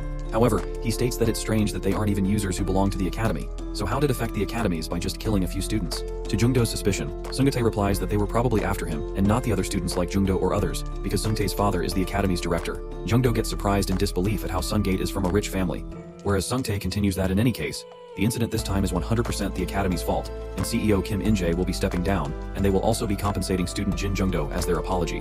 With that, he bows in front of Jungdo, saying that they offer their sincere apologies. Jungdo nonchalantly says that as a user, they have to be prepared to run into unexpected situations, and since he's gotten the apology and will be receiving compensation, he won't pursue things any further either. Sang-hui then addresses him and queries him enthusiastically if he'd be interested in working for their country, but he bluntly refuses completely. She says that he should at least hear her out first, but he insistently refuses, saying that he is not interested and thinks that he already knows that he'd be obligated to serve the country for 3 years if he decided to work for it. In other words, the country's slave. So it'll be like military service all over again.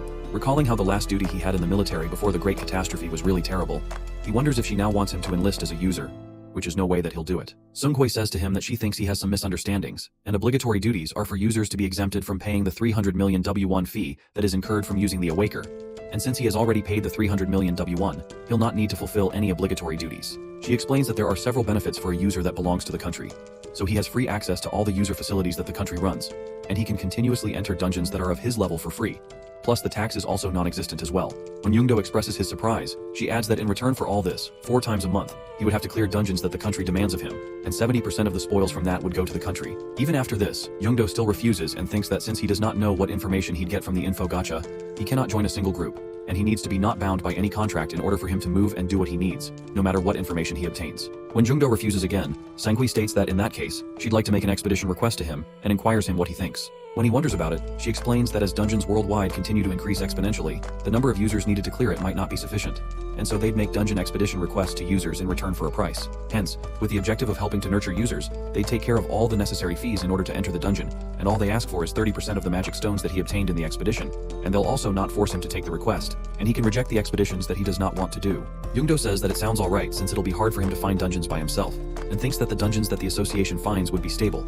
So even if they want to take 30% of the magic stones, there aren't many mana stones at lower level dungeons, because the price of a dungeon would cost a lot. Hence he finally accepts her proposal and wonders if they can sign the contract now, to which she says that the association will find him a suitable dungeon and contact him again, and then he can just sign the contract. He then wonders if Sungtae needs to go back to the academy after he's been discharged, to which Sungtae answers that he's finished all mandatory training so he can just rest wherever he wants, and begs to please attend the graduation ceremony, to which Jungdo agrees. As Sungtae is leaving, she turns around and calls Jungdo out. On asking, she tells him that she'd like to buy his war axe, requesting him to give her a discount as well. Seo Sunghui brings the contract to Jungdo and shows him the places to sign while carrying the war axe on her back. He surprisingly seeks her if it is not too bulky, but she says that it is fine since she does not want to be separated from this baby for a single second, and looks at it happily, to which he says that he is glad it managed to find a good owner. After the contract is signed, Sanghui says that they will be counting on him for the expedition in 2 days, so he agrees, telling her to leave it to him.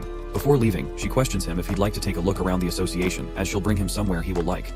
Thus, he agrees. Arriving at the gym, Jungdo raises a question for her if this is the training center in the association that he has heard about, whereas when the guys see Sanghui approaching, they improve their workout. Passing by them, she inquires them if they are doing their best, because if they do not want to become a burden in expeditions, they should train as if it is their last day, and they all affirm energetically. One of them looks at her and admiringly calls her amazing, whereas another one appreciates that she is working hard with her dazzling beauty and impressive charisma today, while wondering about Jungdo, who he is. As they walk ahead, Han Sang-hyuk greets Sanghui, so she quizzes him if he was training. He looks up at Jungdo and wonders if he is the person who took down the Orc Lord in the dungeon incident. So Jungdo greets him and introduces himself. Sang-hyuk then also introduces himself, and Sanghui informs Sang-hyuk that Jungdo was here to settle some stuff with the association, so she decided to show him around the headquarters. She instructs Sang-hyuk not to be rude to Jungdo since he's an important guest. Sang-hyuk looks at Jungdo closely, and despite Sanghui's order, when he challenges him for a mock duel, Sanghui scolds him if he did not hear her when she told him not to be rude, to which he questions if this is not the fastest way for users to get to know each other. Jungdo thinks to himself if Sang-hyuk is trying to show off how strong he is by taking him down, and decides that there is not any need for him to get involved in this. Therefore he apologizes, saying that he does not like mock duels, and is going to look around a little more. However, when Sang-hyuk mocks him, Jungdo agrees to it. But Sanghui tells him that he does not have to play along with Sang-hyuk since he is a C rank, and Jungdo is an E rank who just got discharged. Jungdo assures her that it'll be alright, and since they're about to work together, he wonders if it wouldn't be a joke if Sang-hyuk does not know what he is capable of. So he'll take this chance to show Sang-hyuk what he can do. Sanghui wonders if Jungdo did not win against the Orc Lord because of his item, and Mana Virtual scans the user's information, and creates an avatar with the basic equipment so he won't be able to win. Both of them put on their VRs while Jungdo thinks that Sang-hyuk might be able to win in real life. But it's a different story when it comes to mock duels in Mana Virtual. The game begins with a notification that as long as they are playing, all their stats will be doubled. They get into their stances, and Sang-hyuk apologizes to him for being rude, saying that he really wanted to fight Jungdo. When Jungdo looks at Sang-hyuk's dual swords, he gets reminded of Jo Hakre, and calls it an unpleasant memory. Sang-hyuk addresses him as Orc Lord Slayer, saying it would be great if he could learn something from Jungdo. Otherwise, he could take this chance to show off his strength as the team leader, Seo Sang-hwei, and adds that it works out for him either way. When Jungdo keeps staring at him without saying anything, Sang-hyuk laughs that it looks like he is being hated on, and then quickly runs towards Jungdo to attack, yelling that he's confident in his speed. However, as he gets closer, Jungdo takes off his VR and gets out of the game, telling Sang-hwei that this is enough for the tour today, and he will leave now, to which she says that she'll send him out, but he replies that it's okay, and he'll be gone himself. As soon as Jungdo walks out of the building, Sang-hwei starts yelling at Sang-hyuk in anger, asking if he really has a death wish. However, Jungdo thinks that to think he'll respond to such provocation so easily is dumb, since he still has a long way to go. Later at night, Jungdo says that after his last test at the academy, his mana is currently at 23, and now that he has more than 20 mana, he can use connection gacha twice as before. But it feels a little insufficient since he still needs 4 mana to load Lu Shan via the guaranteed gacha. He opens the status window, saying that if only he had 1 more mana, he could use the connection gacha twice even after he loads Lu Shan. but realizes that there is no point fretting about what he does not have since he can get a guaranteed rare and above after 10 gachas. He should use as many connection gachas as possible as compared to using it on info gacha. He at last decides that it is better for him to raise his stats slowly but surely this way. When he sees a blank gacha, he gets surprised but then calms himself by saying that he should have gotten used to this by now. But he still goes through a roller coaster ride whenever he does this stupid gacha thing. A creation appears from Gacha, who looks like a farmer, and is introduced by Jans from the Chromal Kingdom. Jungdo's eyes widen in disbelief at the name of the kingdom, and he thinks if such a place ever existed, so he inquires Jans if he may know when Jans was born. Jans gets in deep thoughts while thinking about it, and then answers that he was born in Christia in the year 5728. Jungdo looks at him in confusion and asks him what Christia is, so Jans answers that it is the name of the goddess that believes in. On knowing this, Jungdo realizes that he was right since Jans is from another world. He then wonders if this means that he can load someone from worlds other than Earth, which means that he can even load fantasy heroes like great magicians and swordmasters as well, or the superhumans from other worlds. Jungdo then thinks if there is not a chance that they might know about why dungeons are appearing on Earth, so he declares it as a really good piece of information and calls for the next gacha. When the blank gacha appears, he looks at it, and with his hands clasped, he prays for something good to appear this time. However, nothing comes forth, so he sulks in sadness, disappointedly stating that he knew that his luck sucks. However, suddenly Liu Shan appears behind him, and on seeing Jungdo in such a state, he queries Jungdo about why he is so downcast. When Jungdo listens to Liu Shan's voice, he turns back in surprise and asks him in disbelief why he is here when Jungdo made a connection to gacha instead of guaranteeing gacha.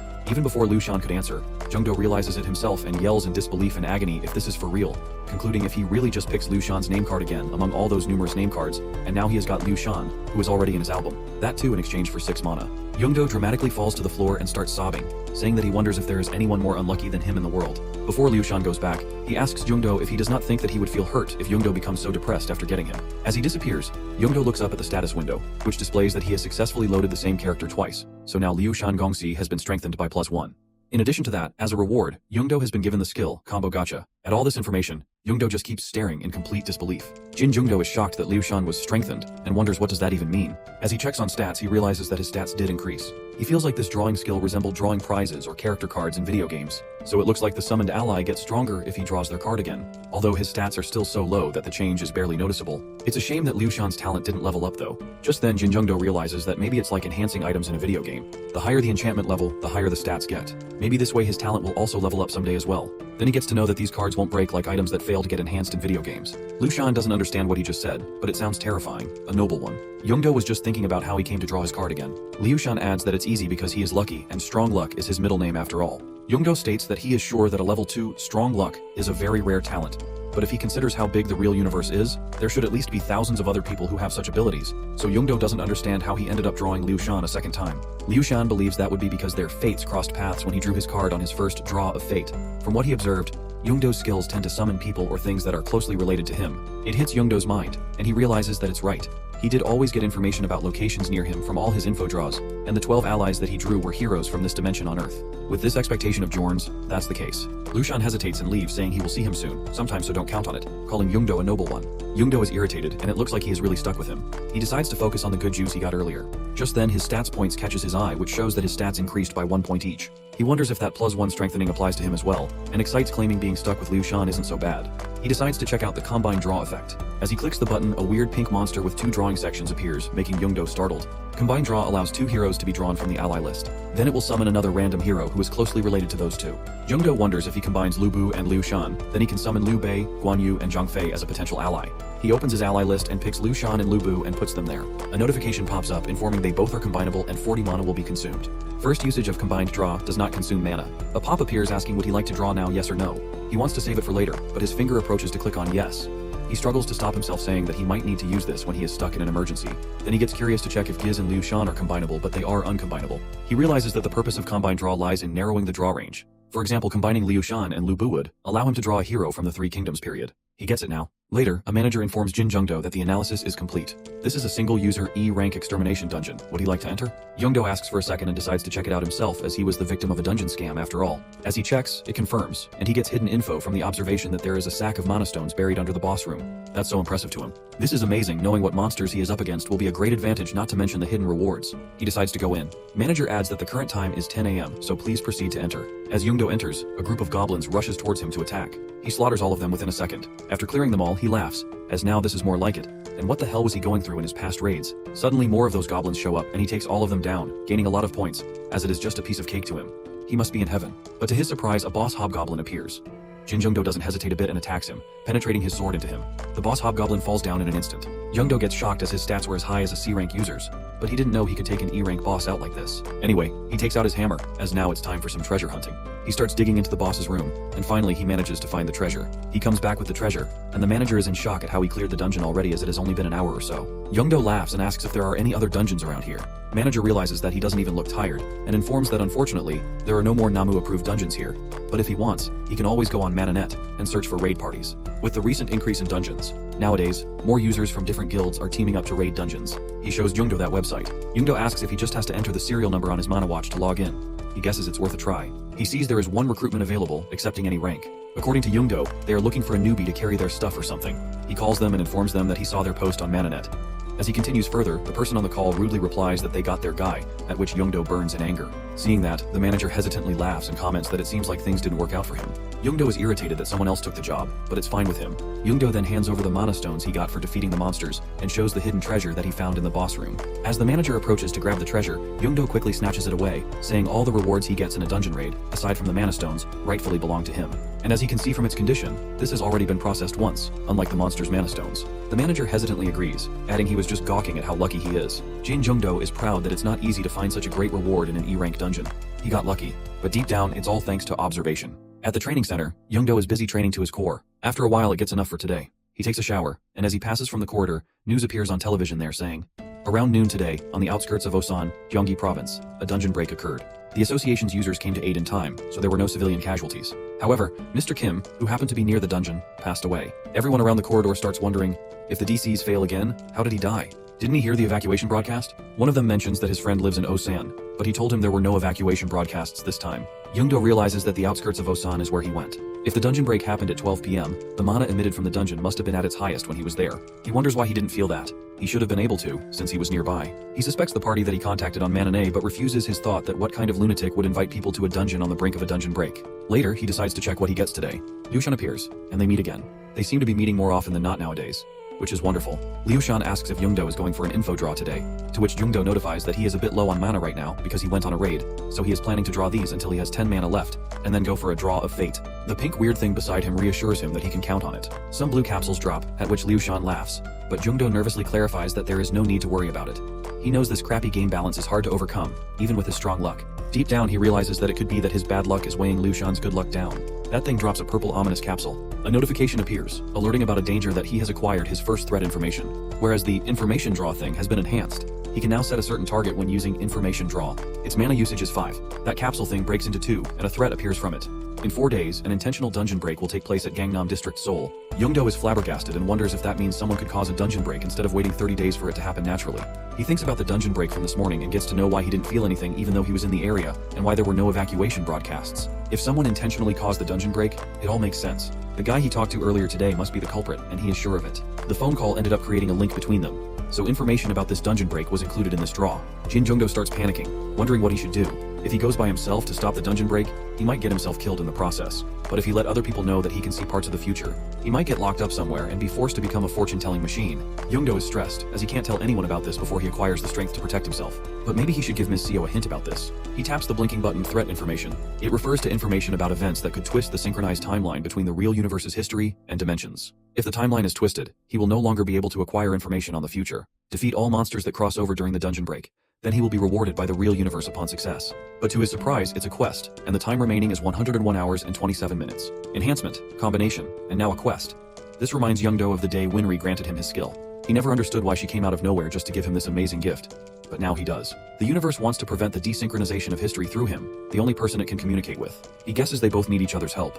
The next day, a group of horrible zombies shows up in the city. A serious meeting takes place in a large conference room. The officials discuss a shocking event, 2 dungeon breaks in a single day. One of the officials wonders how neither of these dungeons was registered in the association's directory, meaning they are rogue dungeons. Another official expresses frustration, believing that this happened because some people avoided taxes and refused to register their dungeons. The head of the National Users Association wonders how it is possible that not a single user noticed anything unusual as the dungeons neared their break. Moreover, the discussion continues as another official mentions that the dungeon breaks happened in broad daylight, right in the middle of the city. Another member of the meeting confirms this, explaining that even after questioning people people who had passed by the site, no one had noticed anything unusual before the dungeon break. The head of the officials wonders in confusion whether the dungeons broke open before their usual 30-day limit. Another confirms that this is indeed the case. More murmurs spread among the officials as they start to worry about whether this might happen again soon. The head of the officials doubts whether dungeon patterns have changed. Just then, someone calls attention to the screen, urging everyone to take a look. The investigation takes a turn as the autopsy results come in after a long time due to the damage inflicted by monsters after death. However, despite this, the cause of death for both victims is clear: a stab wound to the chest. Yet, both individuals were not killed by monsters but by a sword. The fact that 2 murders occurred right next to a dungeon break site raises suspicions among the officials. After much discussion, the investigation team reaches a conclusion that there might be a way to forcefully trigger a dungeon break. Meanwhile, the girl sighs in frustration. With no suspects, no motives, and no clear leads, she wonders what more can be done. Civilian control and patrol operations feel useless at this point. This situation keeps her here for quite a while. As she walks, lost in thought, she wonders whether she should involve more freelancer users in the investigation. Just then, another idea hits her. She should ask Mr. Jin for help. She realizes that Mr. Jin might be someone she can truly rely on. Elsewhere, a graduation ceremony is held. Mr. Jin receives an award and certificate, recognized for excellence in performance and outstanding academic achievements throughout the academy's curriculum. He feels frustrated, thinking about how he has no time for celebrations. Meanwhile, an urgent notification appears. Another dungeon break is imminent. A countdown begins, showing 101 hours and 27 minutes left to defeat the monsters that will soon cross over. Jin reflects on why he even attended the ceremony in the first place. If it weren't for the full refund of his tuition, he wouldn't have bothered coming. However, his thoughts are interrupted as Mr. Kim wishes him farewell. Jin expresses that it was a pleasure to have known him. Just then, Seo Yoon approaches, congratulating him on making it to the top. She hands him something. Confused, Jin wonders what it could be. Seo Yoon explains that it's a lucky charm she made herself. She recalls how Jin often complained about his bad luck lately, so she even prayed for it to bring him good fortune. Jin accepts the charm happily. Seo Yoon is happy that he likes it, and then wonders what his next plans are now that graduation is over. Jin thinks, deciding that he will start by raiding some dungeons. Seo Yoon is about to invite him to something when another voice interrupts. Hasek, another friend, waves and greets Jin. Jin wonders how Hasek is feeling after the ceremony, to which Hasek responds, saying he feels great. Hasek excitedly suggests going on a raid together, revealing that he has secured an E-rank dungeon for them. However, Jin politely declines, explaining that he is too busy at the moment. He assures Hasek that he will definitely join next time before he leaves. Afterwards, he regrets not asking Jin to spar with him while they had the chance. Meanwhile, Jin reflects on his decision. He knows that if he asked, both Hasek and Seo Yoon would try to help him without hesitation. However, he does not want to put them in danger. Determined, he accepts that stopping the dungeon break is entirely up to him. 2 days later, Jin finds himself frustrated. This time, there are no provided coordinates for the dungeon break. Going through every dungeon in Gangnam feels inefficient and exhausting, but he acknowledges that the civilian control lines have at least saved him some time.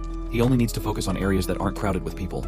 He checks the available dungeons in Gangnam, identifying 3 key locations. First, an A-rank dungeon near Seongsu Bridge, named Cobalt Advancing Fortress, which is a defense-type quest. Second, a C-rank dungeon in Nanhyundong called Tarantula Nest is classified as an extermination-type quest. Lastly, a D-rank dungeon in Daechidong, known as Wolf Den Dungeon, is also an extermination-type quest. Jin evaluates his options, and the best way to prevent another dungeon break, he realizes, is to clear all these dungeons himself. Jin reviews that he has no immediate access to any of them. The A-rank and C-rank dungeons have already been purchased by other guilds, and the D-rank one is under the association's control, meaning he can't enter any of them on his own. He thinks about the A-rank dungeon specifically, knowing that defense-type dungeons usually involve massive waves of monsters. This makes it a major threat if left. After that, Jin contacts Ms. Seo. Jin asks Ms. Seo to find him a dungeon in Gangnam. She pauses for a moment before confirming that she has found a D-rank dungeon in the area. He brings up the growing rumors about dungeon breaks happening, emphasizing that if a dungeon is left uncleared in a densely populated area like Gangnam, it could turn into a disaster. He expresses concern for the town, stating that he wouldn't want to see it suffer from a dungeon break. Ms. Seo notices his enthusiasm and wonders whether Gangnam might be his hometown. She then asks about his preferred date for the raid, to which Jin immediately responds with a request for tomorrow morning. She confirms the arrangement, assuring him that someone will be sent to the dungeon entrance at the agreed time. Jin is relieved that he finally has a lead. Meanwhile, Ms. Seo considers whether she should check out Gangnam after work tomorrow. As the countdown continues, only 29 hours and 10 minutes remain. Mr. Jin, in his tactical outfit, wonders if the upcoming threat will be an A-rank or a C-rank enemy. The damage caused by the break makes him believe it is most likely an A-rank threat, rather than a weaker one.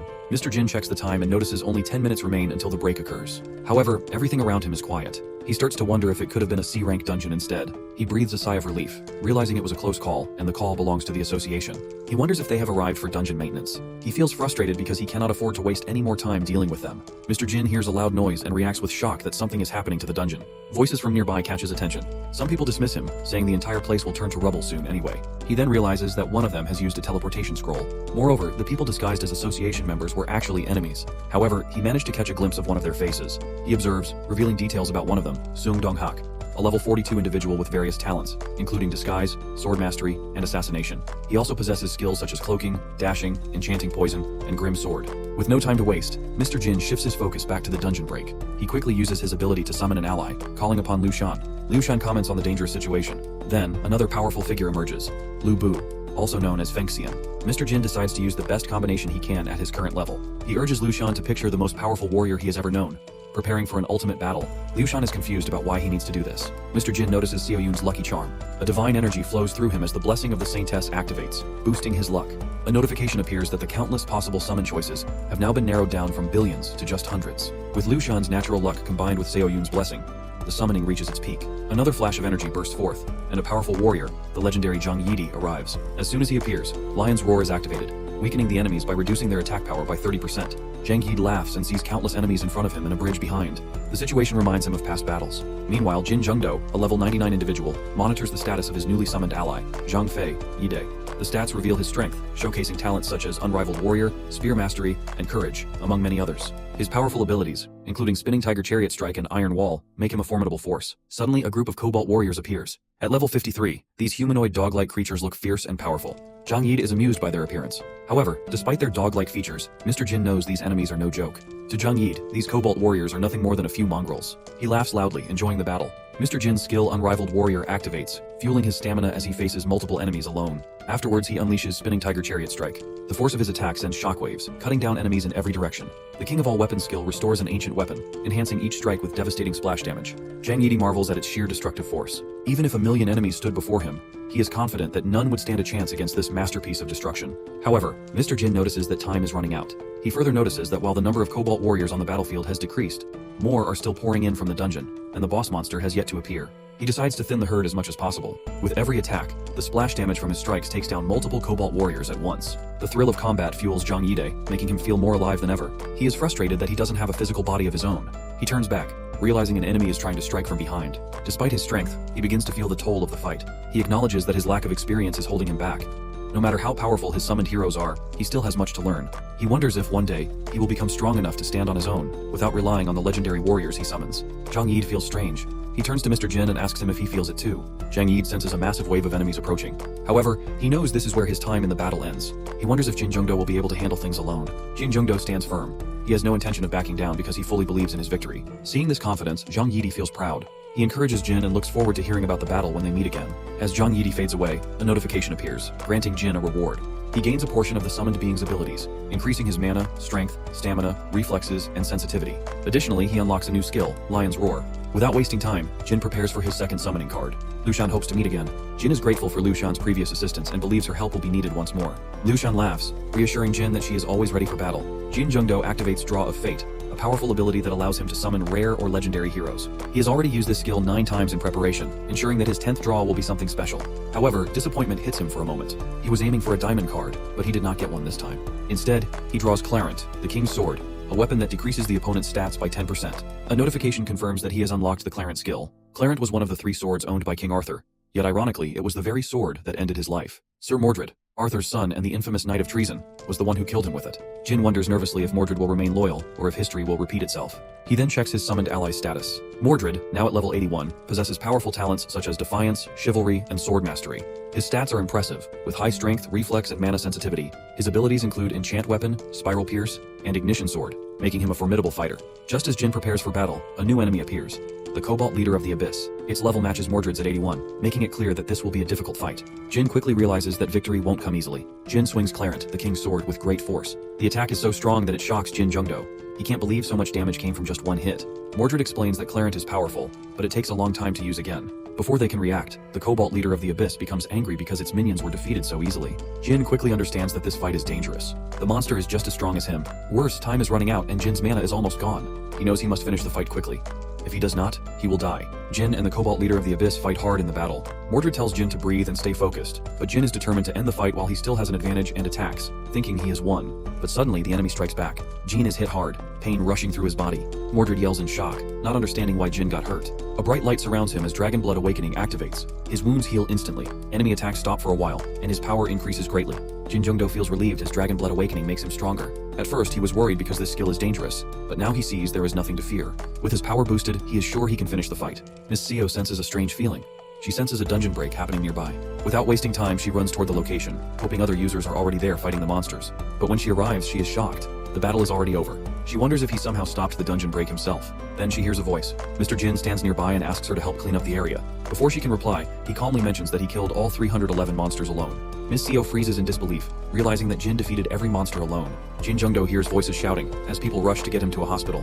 His body feels weak. Everything that just happened still feels unreal. As he checks his status window, he is shocked. His level is now 14, but what surprises him most are his stats. His strength, stamina, and reflexes have all increased by 10 points. He also sees that he has unlocked a total of 10 powerful skills, including Dragon Blood Awakening, Lion's Roar, and Summon Ally. Jin wonders how he became so strong in just one night. His stats alone are now at the level of a B-rank user. Other users would do anything to gain just one new skill, yet he now has 10. Jin Jungdo still feels weak from the after effects of Dragon Blood Awakening, but inside, he is excited. If he weren't so exhausted, he would be jumping with joy. Moreover, he knows for sure that he is getting stronger. Just then, a voice calls out from outside his room. Seo Sangi introduces herself and asks if she can come in. Jin allows her in, realizing that it is time to face whatever comes next. She tells Jin that everyone was extremely worried after he collapsed. He looks at her and thinks that she must have stayed up all night cleaning up the aftermath of the battle. Seo Sangi then bows deeply and sincerely thanks Jin.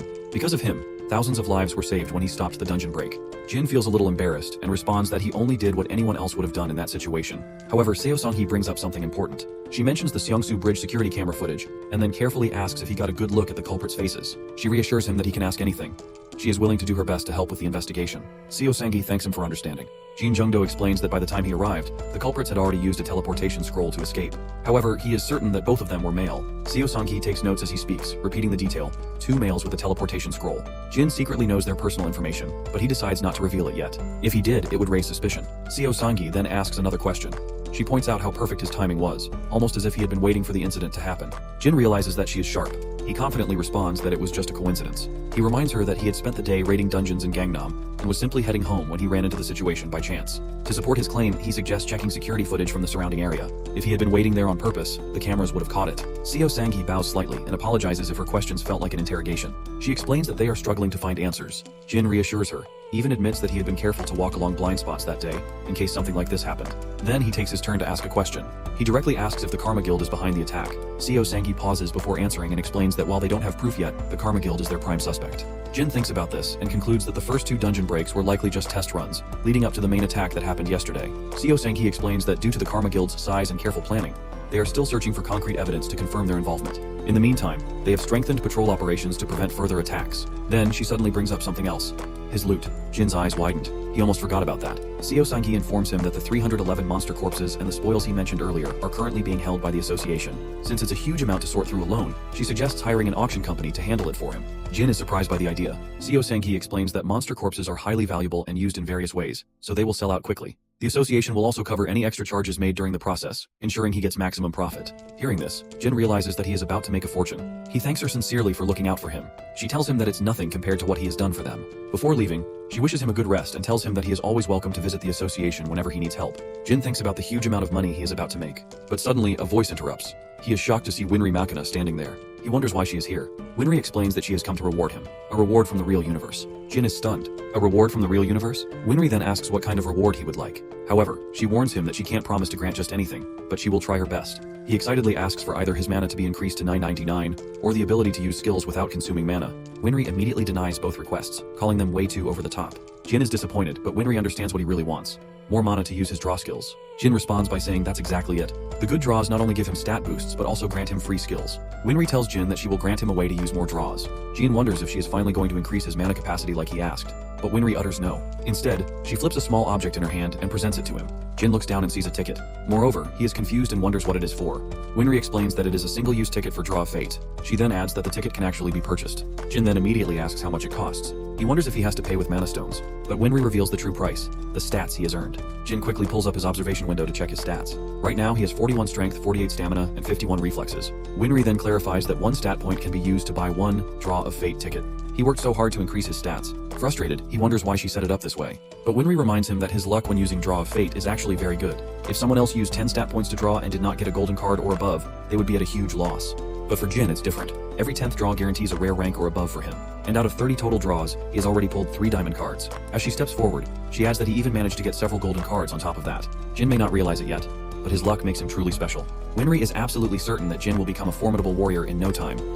As Jin tells Winry that she is right, he's interrupted by Winry confirming that she is right and giving him his prize. After seeing the sudden enthusiasm in Winry, Jin asks her if she is getting anything if he pays with his stats. Winry does not answer Jin's question and tells him that she is tired and should get going. As Jin asks Winry to wait, Seo-yoon knocks on the door from behind and asks Jin if she could come in. Jin tells her yes. Seo-yoon tells Jin that the association told her everything and asks Jin if he's hurt. Jin assures her that he's not hurt and that he's only exhausted. Seo-yoon, relieved, tells him she is glad to hear that. After that, Jin asks Seo-yoon if she would like to form a team with him. Seo-yoon stands silent, kind of shocked, as Jin continues to say that he knows the large guilds are offering her a spot. Seo-yoon, very excited by the offer, tells him that she'd like that very much, and that she will start making preparations right away and runs off. Later on, Jin, staring at his stats board, contemplates whether he should use it or not and taps Purchase. The purchase screen appears, offering the same number of additional tickets for the tickets purchased, and this seems like a good deal to Jin. While Jin worries about getting addicted, another offer with the same number of additional tickets appears. Jin uses 10 of his stats for 30 fate tickets. He looks around to see if anyone saw him and continues using the tickets he just bought. After using the 17th ticket, Jin thinks to himself that something should come up now. The 20th draw and still no diamond. As Jin curses the odds for not getting a diamond, he hopes the 29th is the one.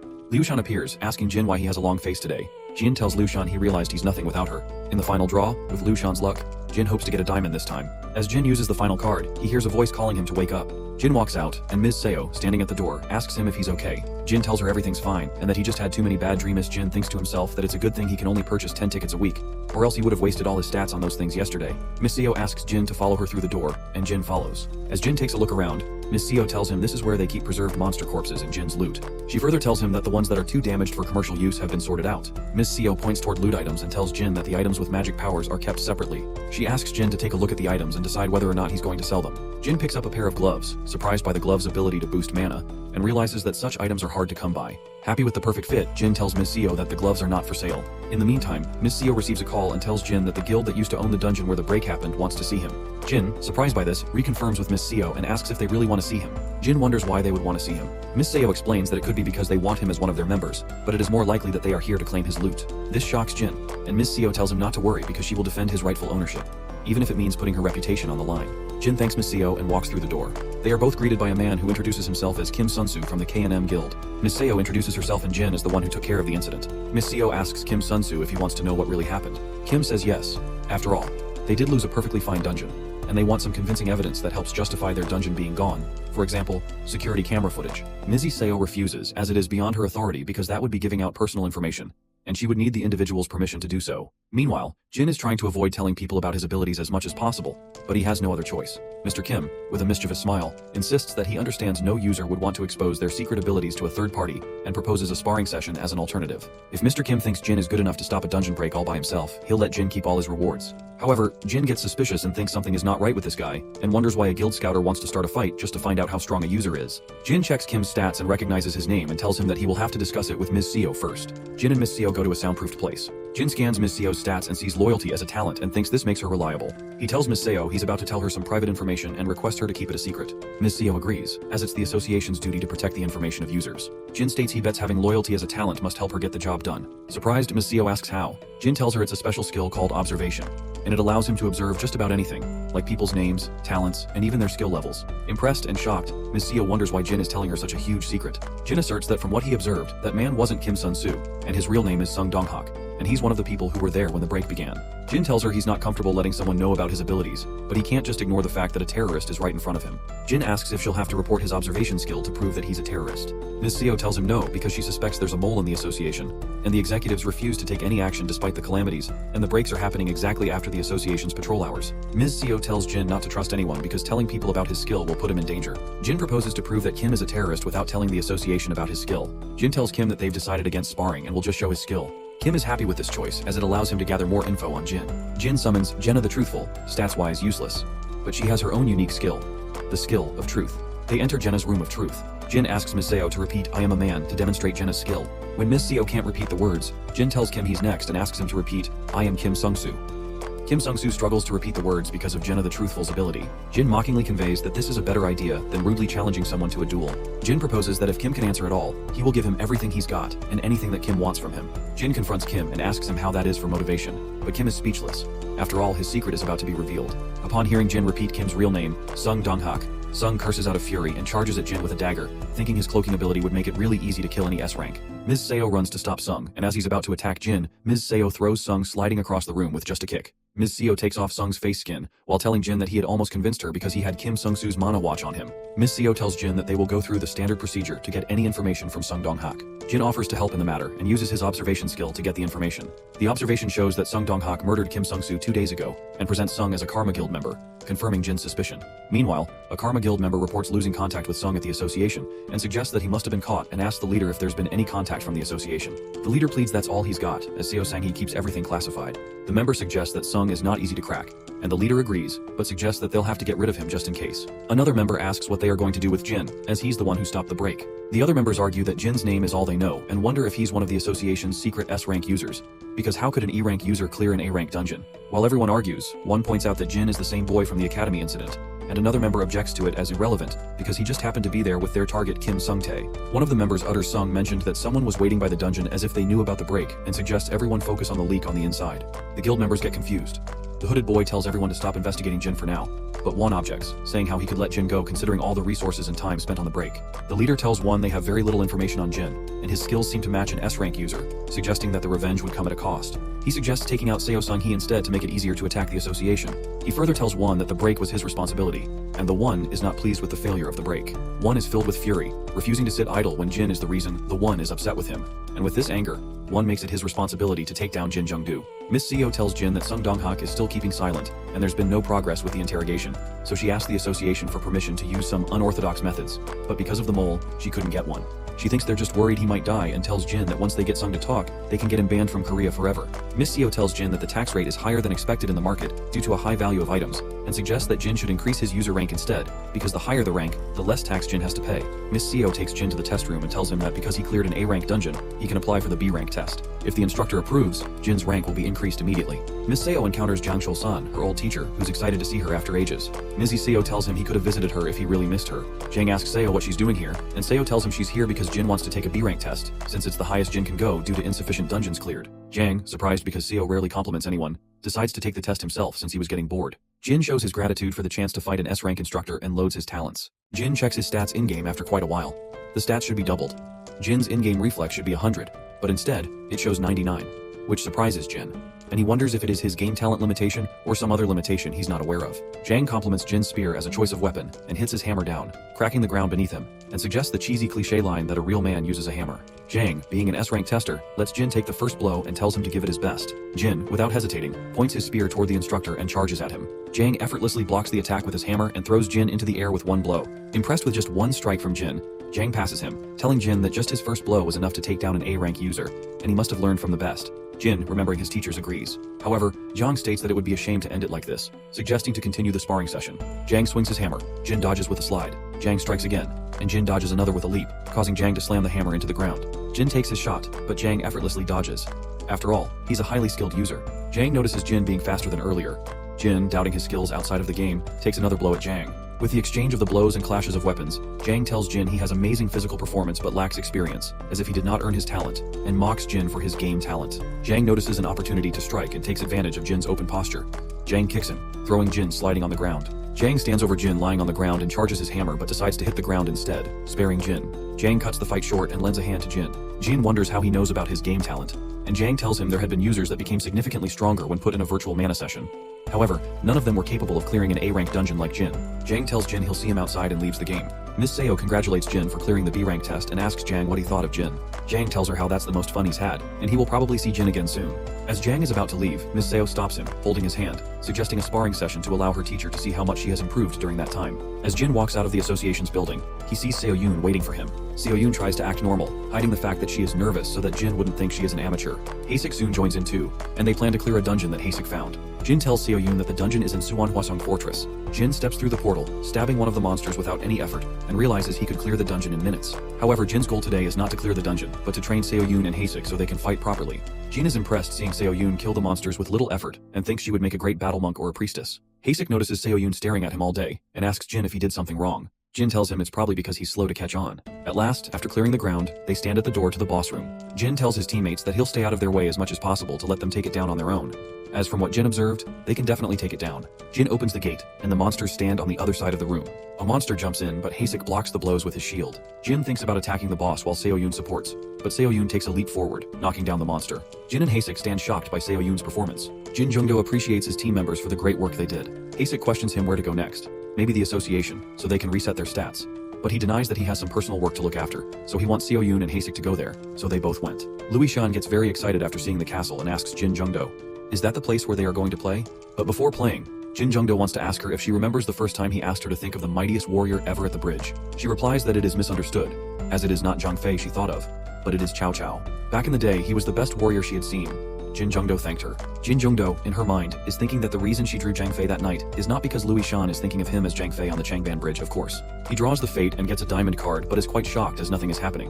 Young Yakyong claims to Jin Jungdo about how much he missed him. On the other hand, he introduces himself to the sir that he is Jin Jungdo, and that there are some very low stats for a diamond card. Young Yakyong likes his name pretty much, and as they both are in Hwaseong, he questions Jin Jungdo if he wants to have some treasures he hid there, which makes Jin Jungdo very excited, and he agrees. He tells Jin Jungdo that when His Majesty ordered him to make that place, he was very stoked, and he had intricate mandalas drawn there.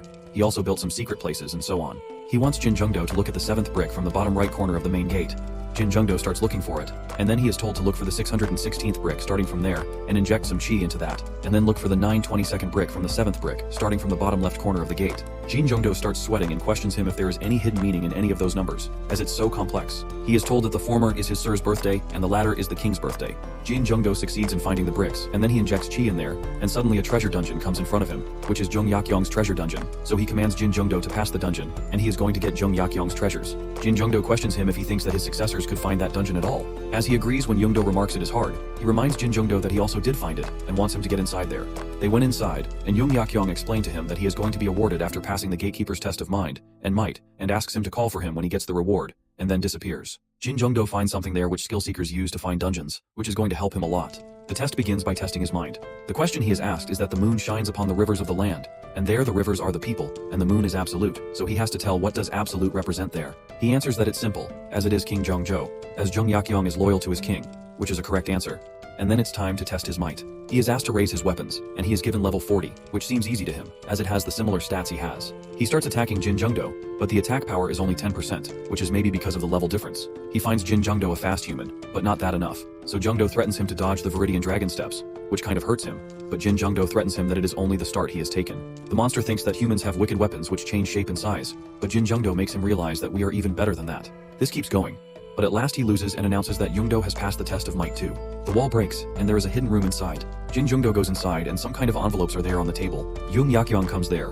Jin Jungdo reminds him that he has told him to summon him when he finds the reward, and he is very cost-effective mana-wise for a diamond card. Jung Yakyong knows that Jin Jungdo is going to pass his test. He wants Jungdo to pick up the Mangwa Hotong, which is a book on measles, first, so he agrees and picks up one. When he opens that, he gets a notification to unlock Mangwa Hotong. Jung Yakyong explains to him that the book is on the symptoms and cure for measles, because of which he lost his 6 children. And he wrote that to help the people of Joseon after an extensive period of research. Skill Mangwa Hotong, skill resistance, merging skills and poison immunity skill are unlocked for Jin Jungdo, which means he is impervious to any kind of disease or poison. The next is Abangang Yoko, which is a book examining the territories of Joseon. Jung Yakyong explains to him that it is his geographical research of the peninsula, which is based on historical records and personal experiences with traveling, that is going to improve Jin Jungdo's range of sight. Skill Abangang Yoko, detection skill, merging skill using game and skill dungeon map is unlocked for Jungdo, which means all the dungeons within a certain radius are going to show on a mini-map, and the notifications are adjustable so that they can be turned on or off. Jin Jungdo is excited, as from then on, he doesn't have to waste his time looking for dungeons anymore. And now the last thing is adjusting Yuhyungo and Jeojungi to user preferences. Yuhyungo is a cart used to construct the Hwaseong Fortress, and Jeojungi is a device used to construct the Hwaseong Fortress. Skill inventory is unlocked for him. He questions if this is the one like in video games, and he gives it a try. Jung Yakyong asks him if that is all helpful. Jin Jungdo thanks him as he is overwhelmed by all that, and they both greet each other until they meet next time. Jin Jungdo wants to have a look at what he earned that day, and it is poison immunity, inventory and dungeon map, which are all awesome skills. The 2 skills are quite obvious to him, but he is not sure about the dungeon map and wants to have a look at that. He finds himself there in the center in the map and thinks that the marks around him must be the dungeons. And there's only one way to find out, and suddenly another dungeon is in front of him, but it seems to be taken, so he have a look to the green point dungeon, which is a C rank dungeon, and the yellow one is a B rank dungeon. And he guesses that the color to rank order is like the colors of rainbow, but he did not want the dungeon which are already been taken, so he looks for the notification window and switches it on, so he is going to be notified whenever there is a new dungeon. which makes him pretty much excited. With a final blow, Jungdo takes down the boss as it hits the floor in front of Seo-yoon and Haeshik.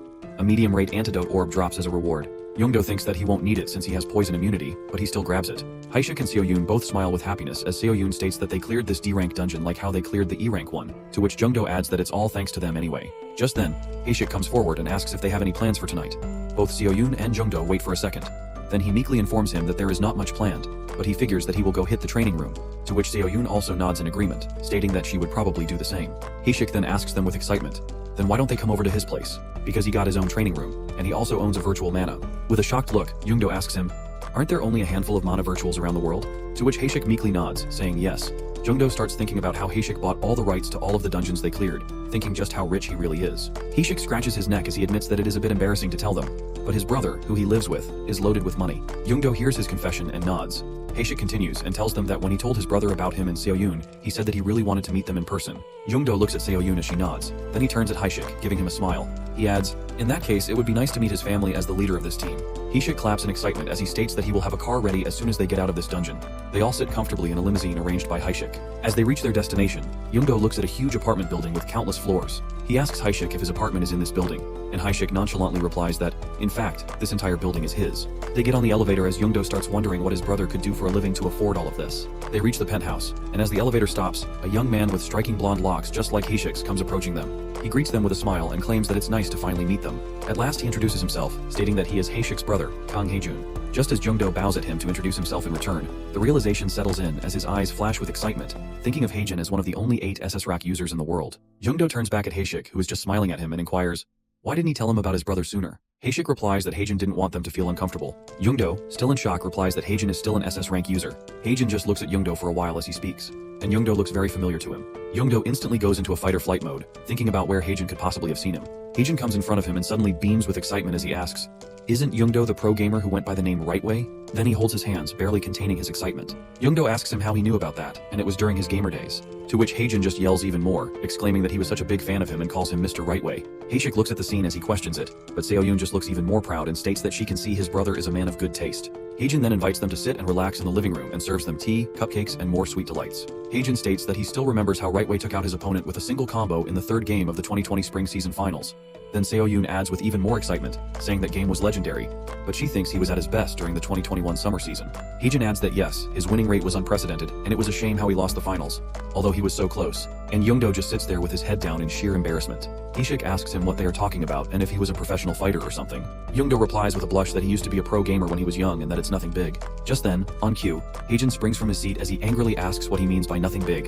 And it's quite the contrary, because while other players' plays were merely based on calculations, Jungdo led his with courage and pure passion, which made all of our hearts pound, and calls him Mr. Rightway again, saying that he was the biggest of them all, and that was what made him become the very first member to join his fan page. Jungdo blushes even more as he meekly tells him to stop.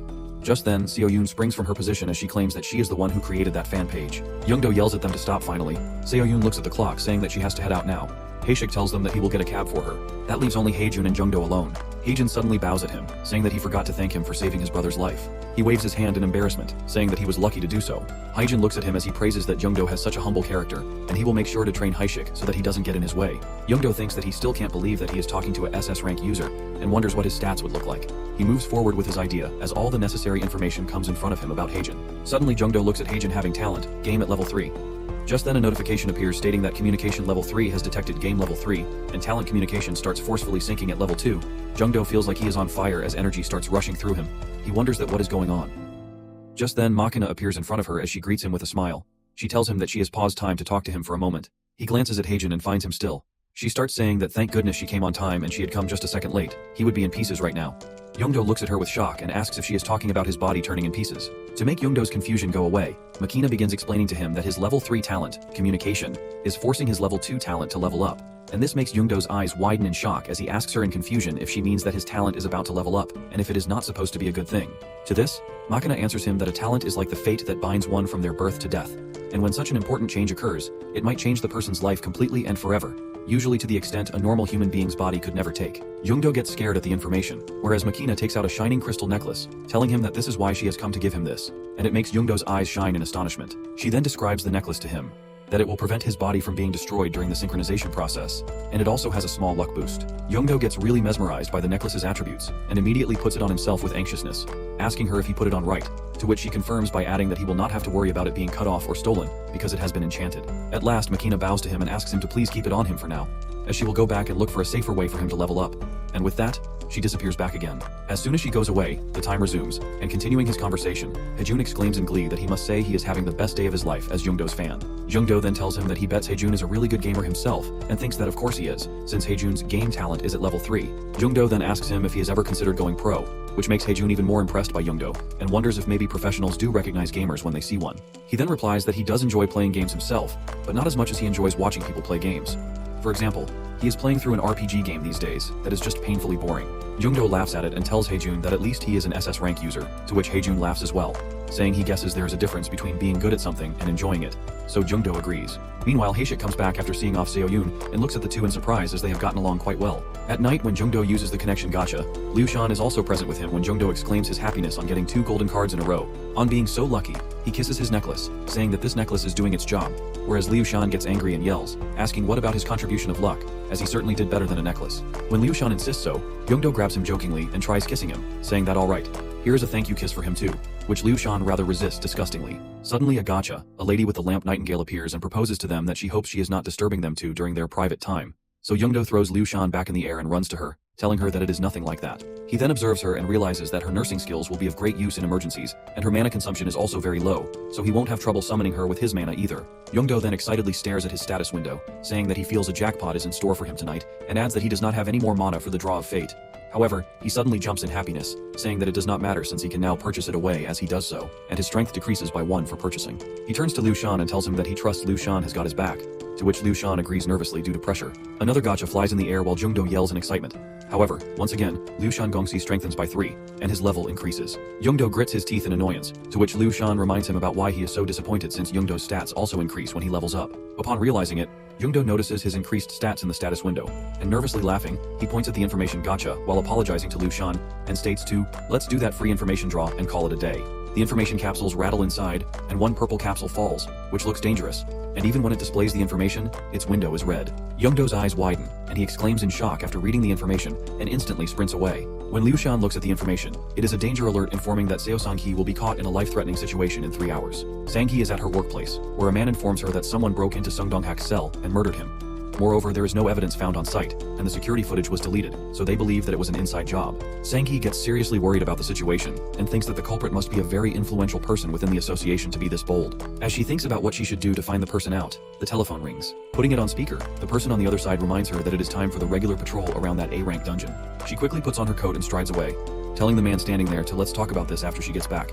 So the man tells her to stay safe. At 12 a.m., Sang-hee arrives at the A-rank dungeon in her SUV for the patrol, while carrying the war axe on her shoulder, which she bought from Jungdo. She decides to make this quick and hurry back to learn more about the possible mole. She walks ahead to her destination and notices the purple air signifying mana, and on sniffing it, she gets perplexed and wonders why the mana is so thick around here. As soon as she notices a blast in the dungeon breaking, she grits her teeth in anger, realizing that she was set up here to come since they knew she was going to patrol this area, so they set off the break just in time. Sang-hee quickly walkie-talkies to her team, informing them that this is Obongsan dungeon, and there has been a dungeon break, so she immediately needs backup. After she puts down the device, she sprints towards the dungeon with her axe, telling herself that she needs to try and stop that break first, even if it is a trap, because if she does not stop it now, the whole area will be flooded with monsters very soon. When he gets near the dungeon, wolf-like monsters start coming out of it, which he calls lycanthropes, and declares that this is going to get messy. She stops in and grabs the axe firmly, ready to fight back. She steadies herself and puts her in the stance, whereas the lycanthropes jump at her to attack. When one of the lycanthropes jumps at Sang-hee while roaring, she dodges it and then hits her war axe straight on top of its head with a quick, forceful strike, resulting in its head being smashed, and the lycanthrope instantly dying. While she kills this one, another lycanthrope attacks her from above.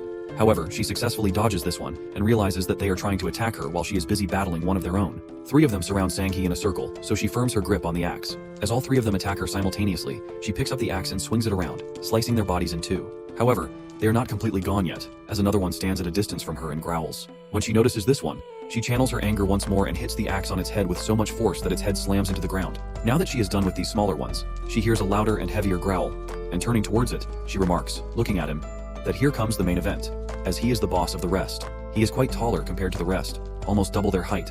However, in terms of strength, he looks quite skinny. As he growls at Sankey once again, she smirks while acknowledging that he is quite scrawny, and mocks him by questioning when those bones of his are going to grow some meat. The boss, unable to stand her words, quickly attacks her by swinging his claw at her. Sankey jumps up in the air to protect herself, and when she lands on the ground, she rests one of her knees on the ground and puts the axe on her shoulder. She glares at the boss of the lycanthropes and asks if he knows what they say. Along with this question, she immediately gets up and strikes a blow at his jaw with her axe as she quotes, "You have to bash them once in a while to fix them."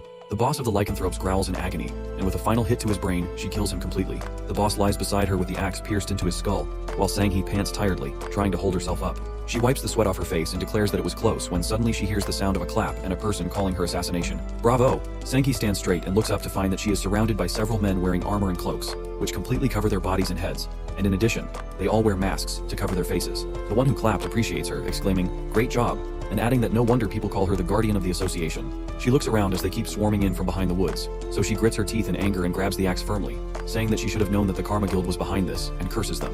The man, however, laughs mockingly as he repeats the name of the guild, and asks her who said they were Karma. He declares it a wrong answer and mockingly states, "Better luck next time."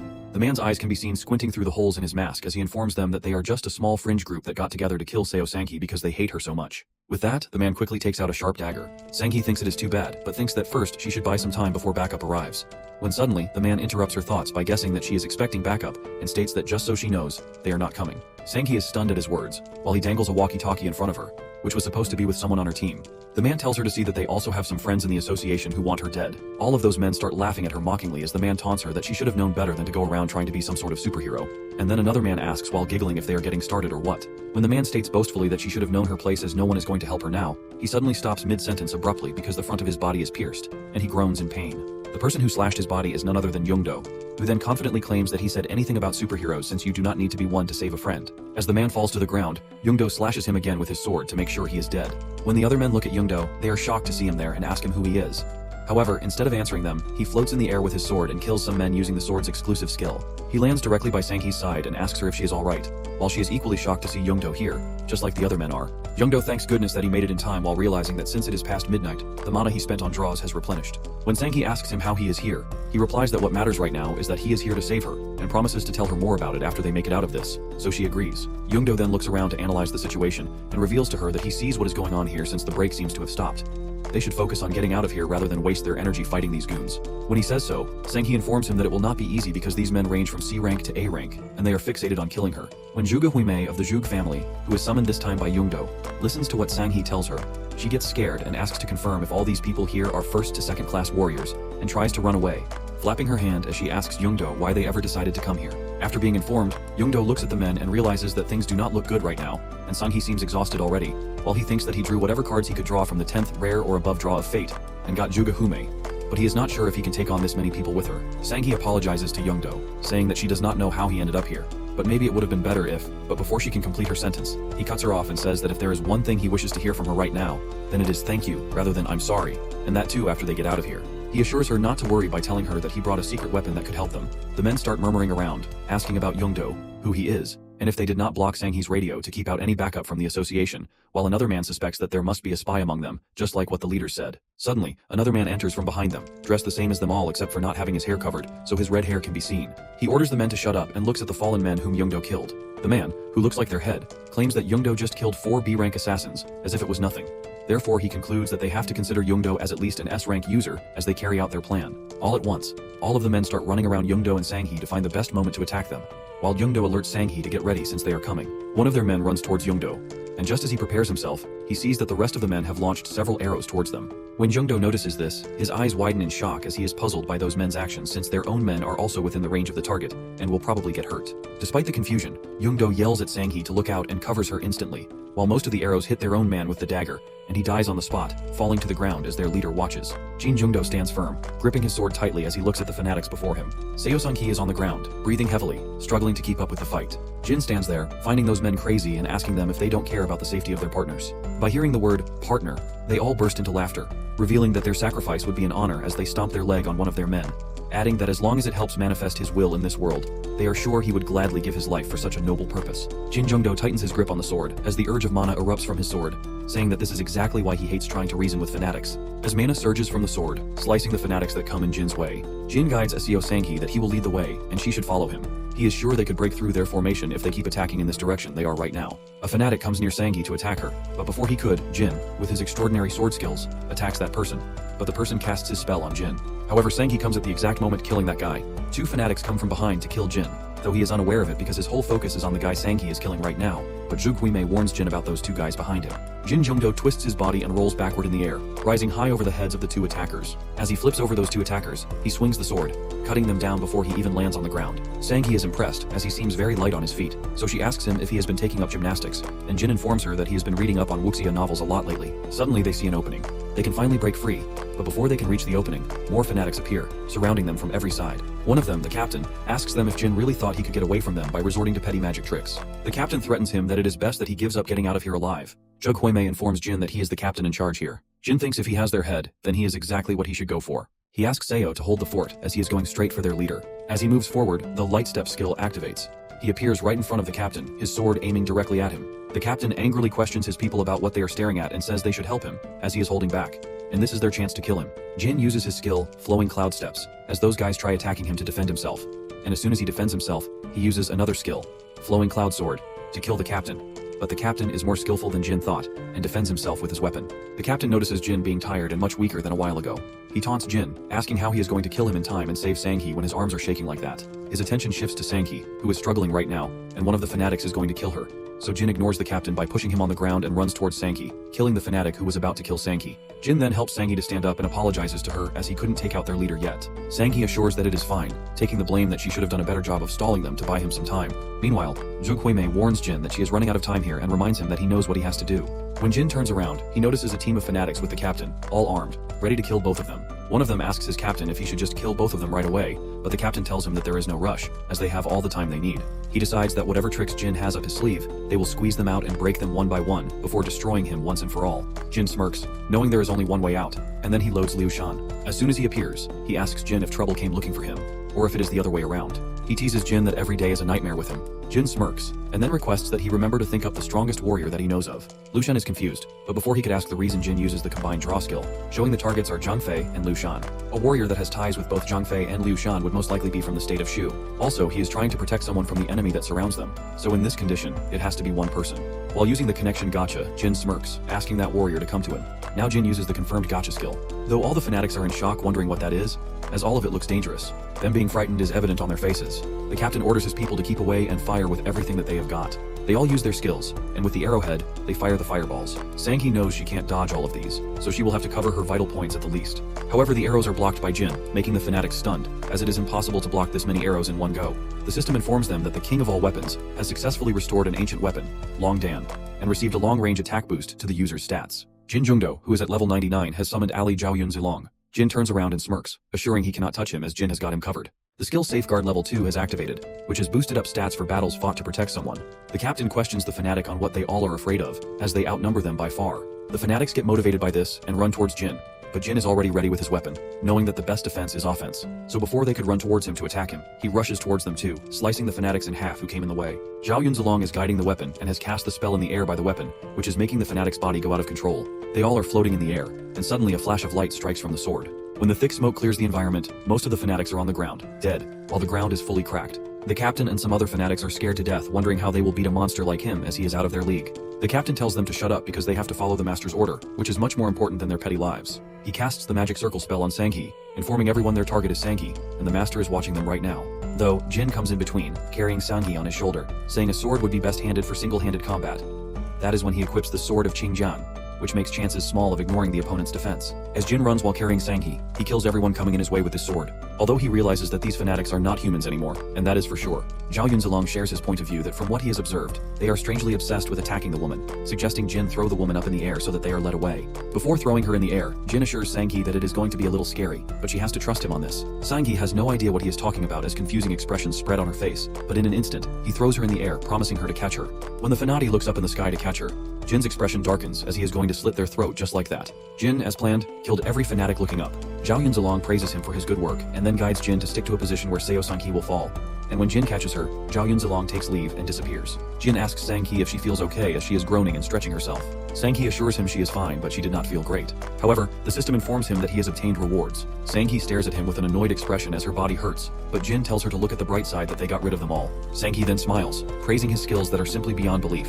In Jin's thoughts, he knows that it is obviously because they were not his skills. Although he informs Sang-hee that he kept the leader alive, he is just knocked out right now. He then questions her about Sung Dong-hak saying something about karma after they locked him up. Sang-hee takes a sigh and informs Jin that he was assassinated not too long ago. Jin is attuned, asking, what happened? Sang-hee explains that, taken from that and the fact that she was attacked today, she believes that one of the higher-ups is the mole. She expresses her worry, saying she can't solve this on her own no matter how hard she tries. Jin gets notified to save Seo Sang-hee, realizing the quest is not over yet. He requests Sang-hee to let him help, just like the last time when he figured out who Sung Dong-hak really was. He assures her that he has a great idea that could help them find out who this mole is. Later on at Sang-hee's office, she holds a meeting, gathering everyone. She announces she was on patrol when she was attacked by an unknown group of around 200 assailants. Zhang Chulsan, S-Rank exclusive examiner, stands up being freaked out, asking what kinds of lunatics would dare to do this. So Sang-hee elaborates that there was another artificial dungeon break, but she couldn't call for backup because the radio signals were likely jammed. She then points out that Jin Jungdo revealed that if it wasn't for the user on her left, she would have lost her life in that deadly trap. She informs them that he has accompanied her to this meeting as a witness. Jin Kasu interrupts, asking why they are there today to discuss this incident, so Sang-hee says that too. But there is also something more important. Her expression darkens as she confronts that today, they are going to find out which one of them sitting there is the mole. The employers start murmuring among each other, wondering what Sang-hee is implying. They call this rubbish, asking how she is ever going to take responsibility for such nonsense. So Sang-hee assures them that she has a way to find out who the culprit is. She explains, if they could tend to the 3 requirements she has, she will show them who the mole is right here, right now. If they feel like these requirements are unreasonable, they can decline at any time. The chairman knows that there is a reason for her confidence and asks Sang-hee to go on and tell them her requirements. First, she requests everyone to make a vow that everyone will keep silent about what is about to happen here. Jaina appears as Jin calls her while whispering, and she activates the skill, Pledge of Silence. When people in a certain space say the swear to keep a secret, they become physically unable to talk about it. Secondly, she requests that they agree that they will let them use the skill that they are about to perform. She assures them that this skill is not at all harmful to their mind or body, so they shouldn't be worried. The employers are scared, so they ask her if she can at least tell them about the skill. Though Jang Kul-san angrily tells them to accept, as she has assured them it is not dangerous at all, because if Sang-hee is messing with them, she will give up her position in the association, and he will be right beside her when she does. Everyone agrees, as they are curious about the last requirement. All conditions for the skills have been met by Jaina. Now the skill Room of Truth has been cast. On the other hand, Sang-hee thanks everyone for having faith in her and agreeing to this. Now she reveals that her final requirement is very simple. She asks everyone to repeat after her. I am not a spy. Everyone finds it silly and very simple, so one by one, they repeat the sentence. As it is Jisoo's turn, he stays quiet so the employers ask him to go on as he is the only one left. Jaina opens his mouth, forces him to say it, and gets it over with once and for all. Though he is not keeping silent by his own will, he just lost his ability to speak. When the skill Room of Truth is activated, people in that room can only speak the truth. Sang-hee realizes Mr. Jan Jisoo, head of intelligence, is the mole that was after him. Jisoo stutters and expresses his shock by saying that he never thought they would have such an incredible skill. Jang Chul-san is in shock as he never expected the head of intelligence would be the mole. Suddenly Jisoo's eyes turn red with rage, and he activates his weapon, pointing it towards Sang-hee to attack her, saying this is for the master. Before Jisoo could attack Seo Sang-hee, Jang Chul-san came in between and smacked Jisoo on the ground, asking him how he dared to attack his student. Meanwhile, the system informs Jin that the quest is completed. Jin settles on the chair, taking a sigh of relief. Though his mana ran out just when he needed to summon Jaina, and now he needs to wait till noon for his mana to be filled up. Had it not been for this ring that was borrowed from Ms. Seo, things might have gone out of control. This ring adds 2 points to his mana. Even the king of all weapons does not do that. Although he was able to summon Jaina because of this ring, so he thanks it. Sang-hee wanted Jin Jungdo to handle it with extreme care. His attention shifts to Jaina when she asks Jin if her work is done. So Jin thanks her, saying he can't believe she is only a gold rank hero when she has such an amazing skill. He thinks she should at least be a diamond. Jaina gives him a warm smile, thanking Jin for his good luck. Confusion spreads on Jin's face, so Jaina reveals even she can't control the Room of Truth once it's open. Just like how the girl did it for Jin, the Room of Truth can also be opened by people other than the summoner, and once it is open, someone can't close it whenever they please. This means they can't stop someone else from using it to their advantage. She then asks him if he knows how she died. When she activated her skill in her past life, the wench who she mistook for a friend called her a witch. After that, she was bound to set ablaze because she couldn't deny. Jin realizes that she should be more careful when using that skill from now on. In another environment, the cult leader is being informed of Seo Sang-hee surviving the ambush, and not only did she survive, but she also managed to take out every single one of them. The cult leader finds it impossible because how could she take out that many people after stopping the break by herself? That was enough people to kill her at her peak. Not to mention, after the dungeon break wore her out, they sent more than enough people, with the variable regarding her strength in mind. It would be more reasonable to assume that something unexpected has happened. The cult members talk about the accomplice that came to Seo Sang-hee's aid right after she stopped the dungeon break, and by accomplice, they mean only one. They couldn't confirm who it was because the person was far away, But apparently, said person was exceptional, with both a sword and a spear. Also, his combat skills were suddenly boosted after a few minutes into battle.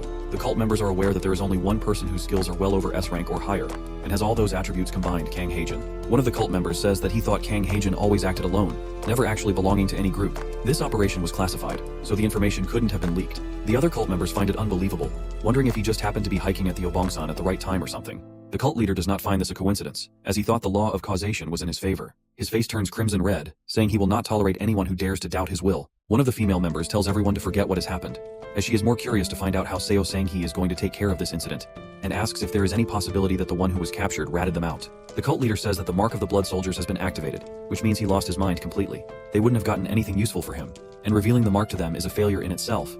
But since the operation failed, it is impossible to keep everything hidden now. The cult member informs them he heard Seo Sang-hee has gathered the executives of the association in a meeting, and his information also happened to be in that meeting. They should wait and see what happens. The cult leader is disturbed as they lost their ambush team because of an unexpected SS rank enemy, not to mention failing to kill Seo Sang-hee. However, the association is going to be more cautious of them from now on. This really is the worst that could ever happen. One of the cult members then asks for Won, as he does not see him anywhere. Some other member informs him that he is preparing something to make up for last time. That is why he is not present at today's meeting.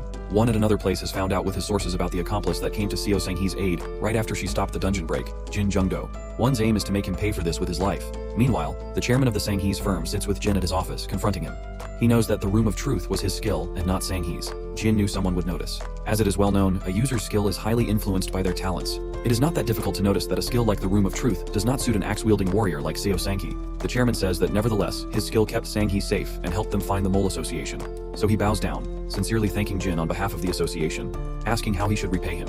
Jin embarrassingly assures him it is fine. Instantly, he notices the ring on his finger, so Jin quickly apologizes, revealing that he had to borrow it because he did not have enough mana and forgot to return it. Though the chairman smiles and tells him to keep it on. He further says that he does not know if it will suffice, but he would like him to keep that ring as a token of their gratitude. Jin gets extremely happy as he would love to keep it to himself, but he asks him if he is sure about it, so the chairman assures him, saying it is trivial compared to what the association owes him. He stretches out his hand to shake hands with Jin, wishing him well. He looks forward to a brighter future for both him and the association. Jin feels honored and is grateful, as he did not expect things to turn out like this at all. Although he hasn't even opened the main prize for the quest yet, he wonders what the universe's reward will be. Jin arrives at his apartment, and Winry Makina welcomes him, informing him that she was waiting for him. Jin is surprised and asks why she has arrived so early this time, as he thought it had only been a little over a day since they last met. Winry agrees with him. However, she reveals that she is there to tell the truth. It's not a good thing for him to be seeing her so often. Jin freaks out, thinking that he has done something wrong, but Winry assures him that it is nothing like that. She is just pointing out that her being here comes at the expense of universal energy. She elaborates that she had to intervene at Mr. Kang's house since it was very urgent, but the real universe, by default, must remain as an observer. In other words, she normally should be very hard to come across. Jin teases her, saying she seems to appear quite often in front of him. Winry explains that his case is not that normal. Uncommon things happen to him so often, including today. Jin realizes that this threat info has a bigger meaning to the universe than he thought. He wonders if she would tell him if he asked her. Without hesitation, he questions Winry about the real universe, asking her to solve threats even when it comes at a price. Winry bows down, apologizing and confessing that the information cannot be disclosed to him at the moment. He will have to raise his class more in order for her to answer that properly. Jin does not understand what she means by class. Winry continues, saying that she could bet her existence that the universe does not intend to harm him. Jin laughs nervously, saying that now he must have to be more classy. Although he is curious how he raises his class, Winry informs him that there are many ways, but for him, she recommends leveling up. Having a certain level of combat skills is definitely a plus to the class of his existence, so basically, he will just have to level up steadily, like he has been doing. Jin then questions her about the price for this quest, and whether she could take his preference into consideration like last time, because he would like to avoid skills that come at a cost, like purchase. The purchase system is capable of increasing his mana in the long run, but it is unsettling to know that he has to sacrifice other stats in order to do so. He tells Winry not to get him wrong. Using purchase to get a rare rank or above draw when he needs it is as useful as it gets. That was how he managed to summon Zhuge Huime without spending any mana. Long story short, he would like the reward this time to be one without penalties. Winry gives him a warm smile, assuring him that she will take that into consideration when rewarding him. But first, she asks if she can tell him about what she wants to reward him with, because she is quite sure he will like it. Jin gets excited about a reward recommended by her. She reveals that her reward for him this time is the double summon skill. Jin is stunned, as it is a skill where anyone can summon two heroes at the same time when using the Draw of Fate. Jin's jaw drops, excited about the fact that then he could rock Lu Bu's double crescent halberd in one hand, while swinging Zhang Fei's 8-foot snake spear in the other. But then he suddenly pauses because even if he summons two heroes, he only has one body. He questions her about whose stats he will get. Although it would be best if he could get both of their stats, he doubts the system would be so gracious. Meanwhile, Winry reveals that the highest combination of stats will be applied, but that is not all.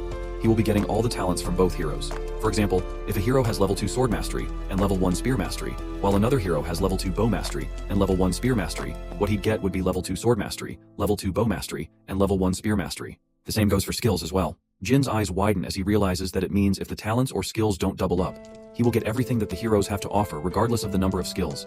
And given how having a skill or talent boosts his abilities, this skill is priceless. It is also possible to use Young Yakyeon's invention or craft on top of the strong luck of Liu Shan, which would allow him to create one exquisite item after another. Jin does not believe that Winry Makina is willing to give him these extraordinarily awesome skills. Winry agrees but informs Jin that he may not be able to use it as often as he'd like. The double summon is an active skill that constantly consumes mana. So firstly, he loads a hero and activates double summon. Then he summons or draws another hero. Although double summon will only last as long as he can maintain this state, that means he will be spending mana in 3 ways: initial summon, double summon, and secondary summon. But the question arises if the current mana will be enough for that. Winry says that such rules exist to keep the whole system in balance. In contrast, Jin does not understand the reason behind these many restrictions. After all, these are rewards, so why not go all out and let him have some fun? Winry calmly explains to him that his rewards concern the universal energy and the principle of causality, so he needs to understand that it is the best offer that she can give him. She then asks him if he would like to take this reward. Jin, in his heart, knows he can't deny such a great skill just because it takes up a lot of mana, so he accepts the reward. Winry happily casts a magical glowing ball and directs it toward his heart. Jin collapses on the ground, trembling as the intensity of the skill being unlocked is overwhelming. Winry ignores his reaction and assures him that the real universe will support him as best as it can. Haijun and Jungdo play a video game together, after which Jungdo appreciates Haijun, asking if he was lying about barely playing them. Jungdo then points to a portal-looking gate and asks about it. Haijun replies that his friend put it there, and it's getting on his nerves. Suddenly its lights turn on and electricity runs through it, which scares Jungdo. However, a girl comes out of it. When she steps out, she greets Haejun, saying that she has come to meet him and calls herself a guest of his, while Jungdo looks at her confusedly, wondering who she is. Haejun yells at her that he has told her to let him know before she comes over, but she covers her ear, saying that she installed this warp gate to come and go freely. She then notices Jungdo and asks Haejun about who he is, so he introduces Jungdo to her and tells her that he is a big fan of Jungdo, which flatters Jungdo. He then introduces the girl to Jungdo as Ellie McDowell, an SS-Rank user from the States and the founder of the Awaker, Mana Virtual, and the DCS system. This shocks Jungdo. When Jungdo draws his hand forward to greet her, she spots his armlet and immediately recognizes it. He gets even more surprised and tries observing her skills, which after many security methods, he finally manages to see. He discovers that she has 17 talents. After seeing Jungdo's expression, Haejun tells him not to be scared of her, and explains that she can analyze the structure and material of every item except for 2 from treasure dungeons: the Green Dragon Crescent Blade and Excalibur, and now this armlet. They then ask Jungdo for a favor, as they collect information about the anomalies on Earth from those who clear the treasure dungeons. However, all of them are under some geas, so they can't tell completely. It is found that someone from Earth has asked other worlds to erase humans from Earth. Jungdo gets worked up and accuses the leader from the Karma Guild, but Haejun refuses and explains that the dungeons that are appearing only have scouts from other worlds, and it's reported that the monsters have gotten more intelligent. He adds that he's sure they will continue to get more intelligent with every wave, and at one point, humanoid ones will come forth, different from the ones in treasure dungeons. Jungdo then asks why they're telling this to him. They demand his help since treasures from the treasure dungeons are only given to exceptionally talented individuals who might achieve higher than SS rank. When he asks what kind of help they need, Haejun asks him to keep improving until they need his help at the time of humanoid creatures. Ellie then tells Jungdo to ask her for help if ever needed. The humanoid creature looks at Earth and threatens them to wait, while Makina notices them and realizes that humans are running out of time. Jungdo, Seoyun, and Hasek fight against a dungeon boss and clear the dungeon in 3 hours. However, Jungdo gets hit by the boss, so he decides to go shopping with them. The Mana department store looks impressive, and they all fascinatingly look around. When Seoyun leaves to look around, Hasek asks Jungdo about checking out some armor, to which he agrees. But suddenly they hear someone shouting. A man was yelling in shock, calling something a scam, saying that he heard someone struck gold here yesterday. Ignoring him, Hasek asks Jungdo if he is interested in a lotto room where unevaluated items are sold for a very low price, a mix of crap and rare items. However, Jungdo abruptly refuses, saying that he knows what gambling does to people. He suddenly realizes that he has the observation skill, so using it, he could find the good items hidden among the bad ones. He decides to go there to have a look around, whereas Hasek goes to check out some armors. Jungdo enters the lotto room, and the cashier announces to bring the items to the cashier that he wants to buy. He realizes that it won't be easy to find something good, but suddenly comes across a gator. However, on observation, it turns out to be crap. Jungdo then realizes he can't waste his mana on everything when suddenly he hears someone calling him out. He walks through the aisles to find the source. And when he finally reaches a shelf with jewels, the voice shouts that it is the ring. Jungdo leans in and the ring asks if he could hear it, so Jungdo confirms that he heard it and asks to be taken out of there. The ring trembles, and a fairy jumps out of it in happiness, greeting him by calling him Great One, and introducing herself as Ixia, one of the 13 items that have been handcrafted by Ixia the Gold Dragon. Jungdo realizes that it's an ego item, and it's all thanks to his level 3 communication skill that he might be the first to find this. Jungdo asks what she means by the Great One, so she answers that she meant his kind, the dragon, and starts sobbing emotionally, saying that she is finally going to get out of here. He apologizes to her for being a human and not a dragon, so she starts crying sadly, saying she won't get out. He then asks her if only dragons can take her, to which she refuses, explaining that he only needs to talk to her and put her on, but her powers are sealed behind a spell, incomprehensible to humans. She says that if the seal is broken, the ring will return to its original form. He promises to break the seal, so she thanks him, asking him if he's looking for a certain item and guides him through those. Jungdo takes the items to the cashier and asks Ixia if she can evaluate items, but she refuses, saying, however, that she has a good intuition that he can trust. Jungdo wonders if there is something he should look out for when breaking the seal. Just then, he gets to know about the newly generated dungeon that is in the middle of the city. He rushes toward the dungeon with Ixia. Sanghi and Hishik put on their equipment and are ready to fight. Seeing Jungdo, Hishik mentions if he is the only leader he knows who picks out items for his teammate. Later, Jungdo sees them off. After a while, he finds a dungeon that looks like it is beckoning him to come in, but he realizes that he is low on mana, so he decides to check. However, it shows his increased mana. If he adds up the stats, he will be as powerful as an A-rank user, which is enough to take out a B-rank dungeon. He decides to break Ixia's seal before he enters the dungeon. Ixia informs him that he has to be at least an archmage to break her seal. There are multiple seals, and by using observation, he unlocks 2 seals in a row, which is quite impressive. He unlocks his growth skill, which seems crazy to him because it's even better than the cobalt glove and all the rings he got from the association combined. And since there's an experience point bar, it should become even better as it levels up. Ixia informs him that this talent doesn't apply to him. It's hers. According to Jungdo, having a hunch for a talent should mean that he has a good hunch, to which Ixia agrees. She also used her hunch when she picked out those items for him from that pile of junk. Jungdo should have looked at those items as well. Later, they go to check out the items, which don't seem special to him. But Ixia reassures him that she is confident in her hunch. He checks their attributes, which were quite disappointing to him. He couldn't believe that they only cost 5 million won. Ixia feels sorry that her hunches aren't always right, but Jungdo reassures her that he has a bunch of great stuff already. Deep down, he knows that hunches can't always be right. Just like how Liu Shan's luck does not work all the time.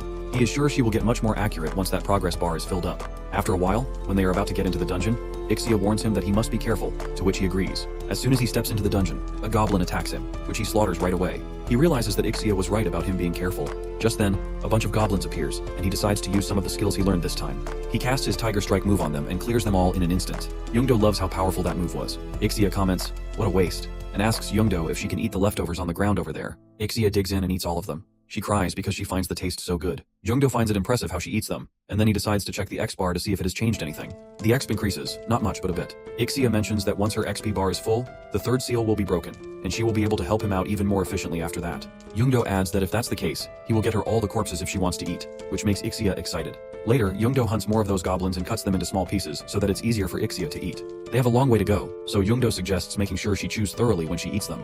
There are more of them. Jungdo uses his Lion's Roar skill and uses Green Dragon Steps and Dragon Tiger Strike to finish them off. Combining skills like that makes them more powerful. As they reach the boss room, Ixia wonders how tasty the boss will be. Suddenly, Liu Shan appears out of nowhere, greeting Jungdo, which startles Ixia. She shouts and claims him as a ghost. Liu Shan apologizes that he startled her.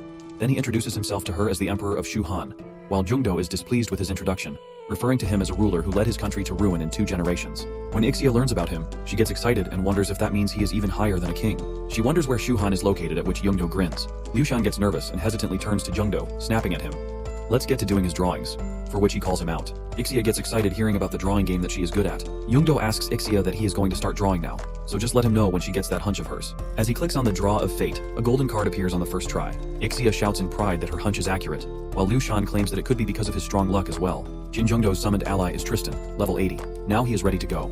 Tristan dedicates his life to his victory. Ixia likes this one much better than Liu Shan because he is so gentle. Jungdo slams the door of the room and strikes the arrow toward the boss. It hits the boss in just 1 shot, which makes him level up in seconds. He was sure because he summoned a hero more powerful than necessary for a B-rank dungeon, but he wonders how the monster died with 1 blow. Later, Jungdo steps out of the dungeon and gets a call from Seo Yoon.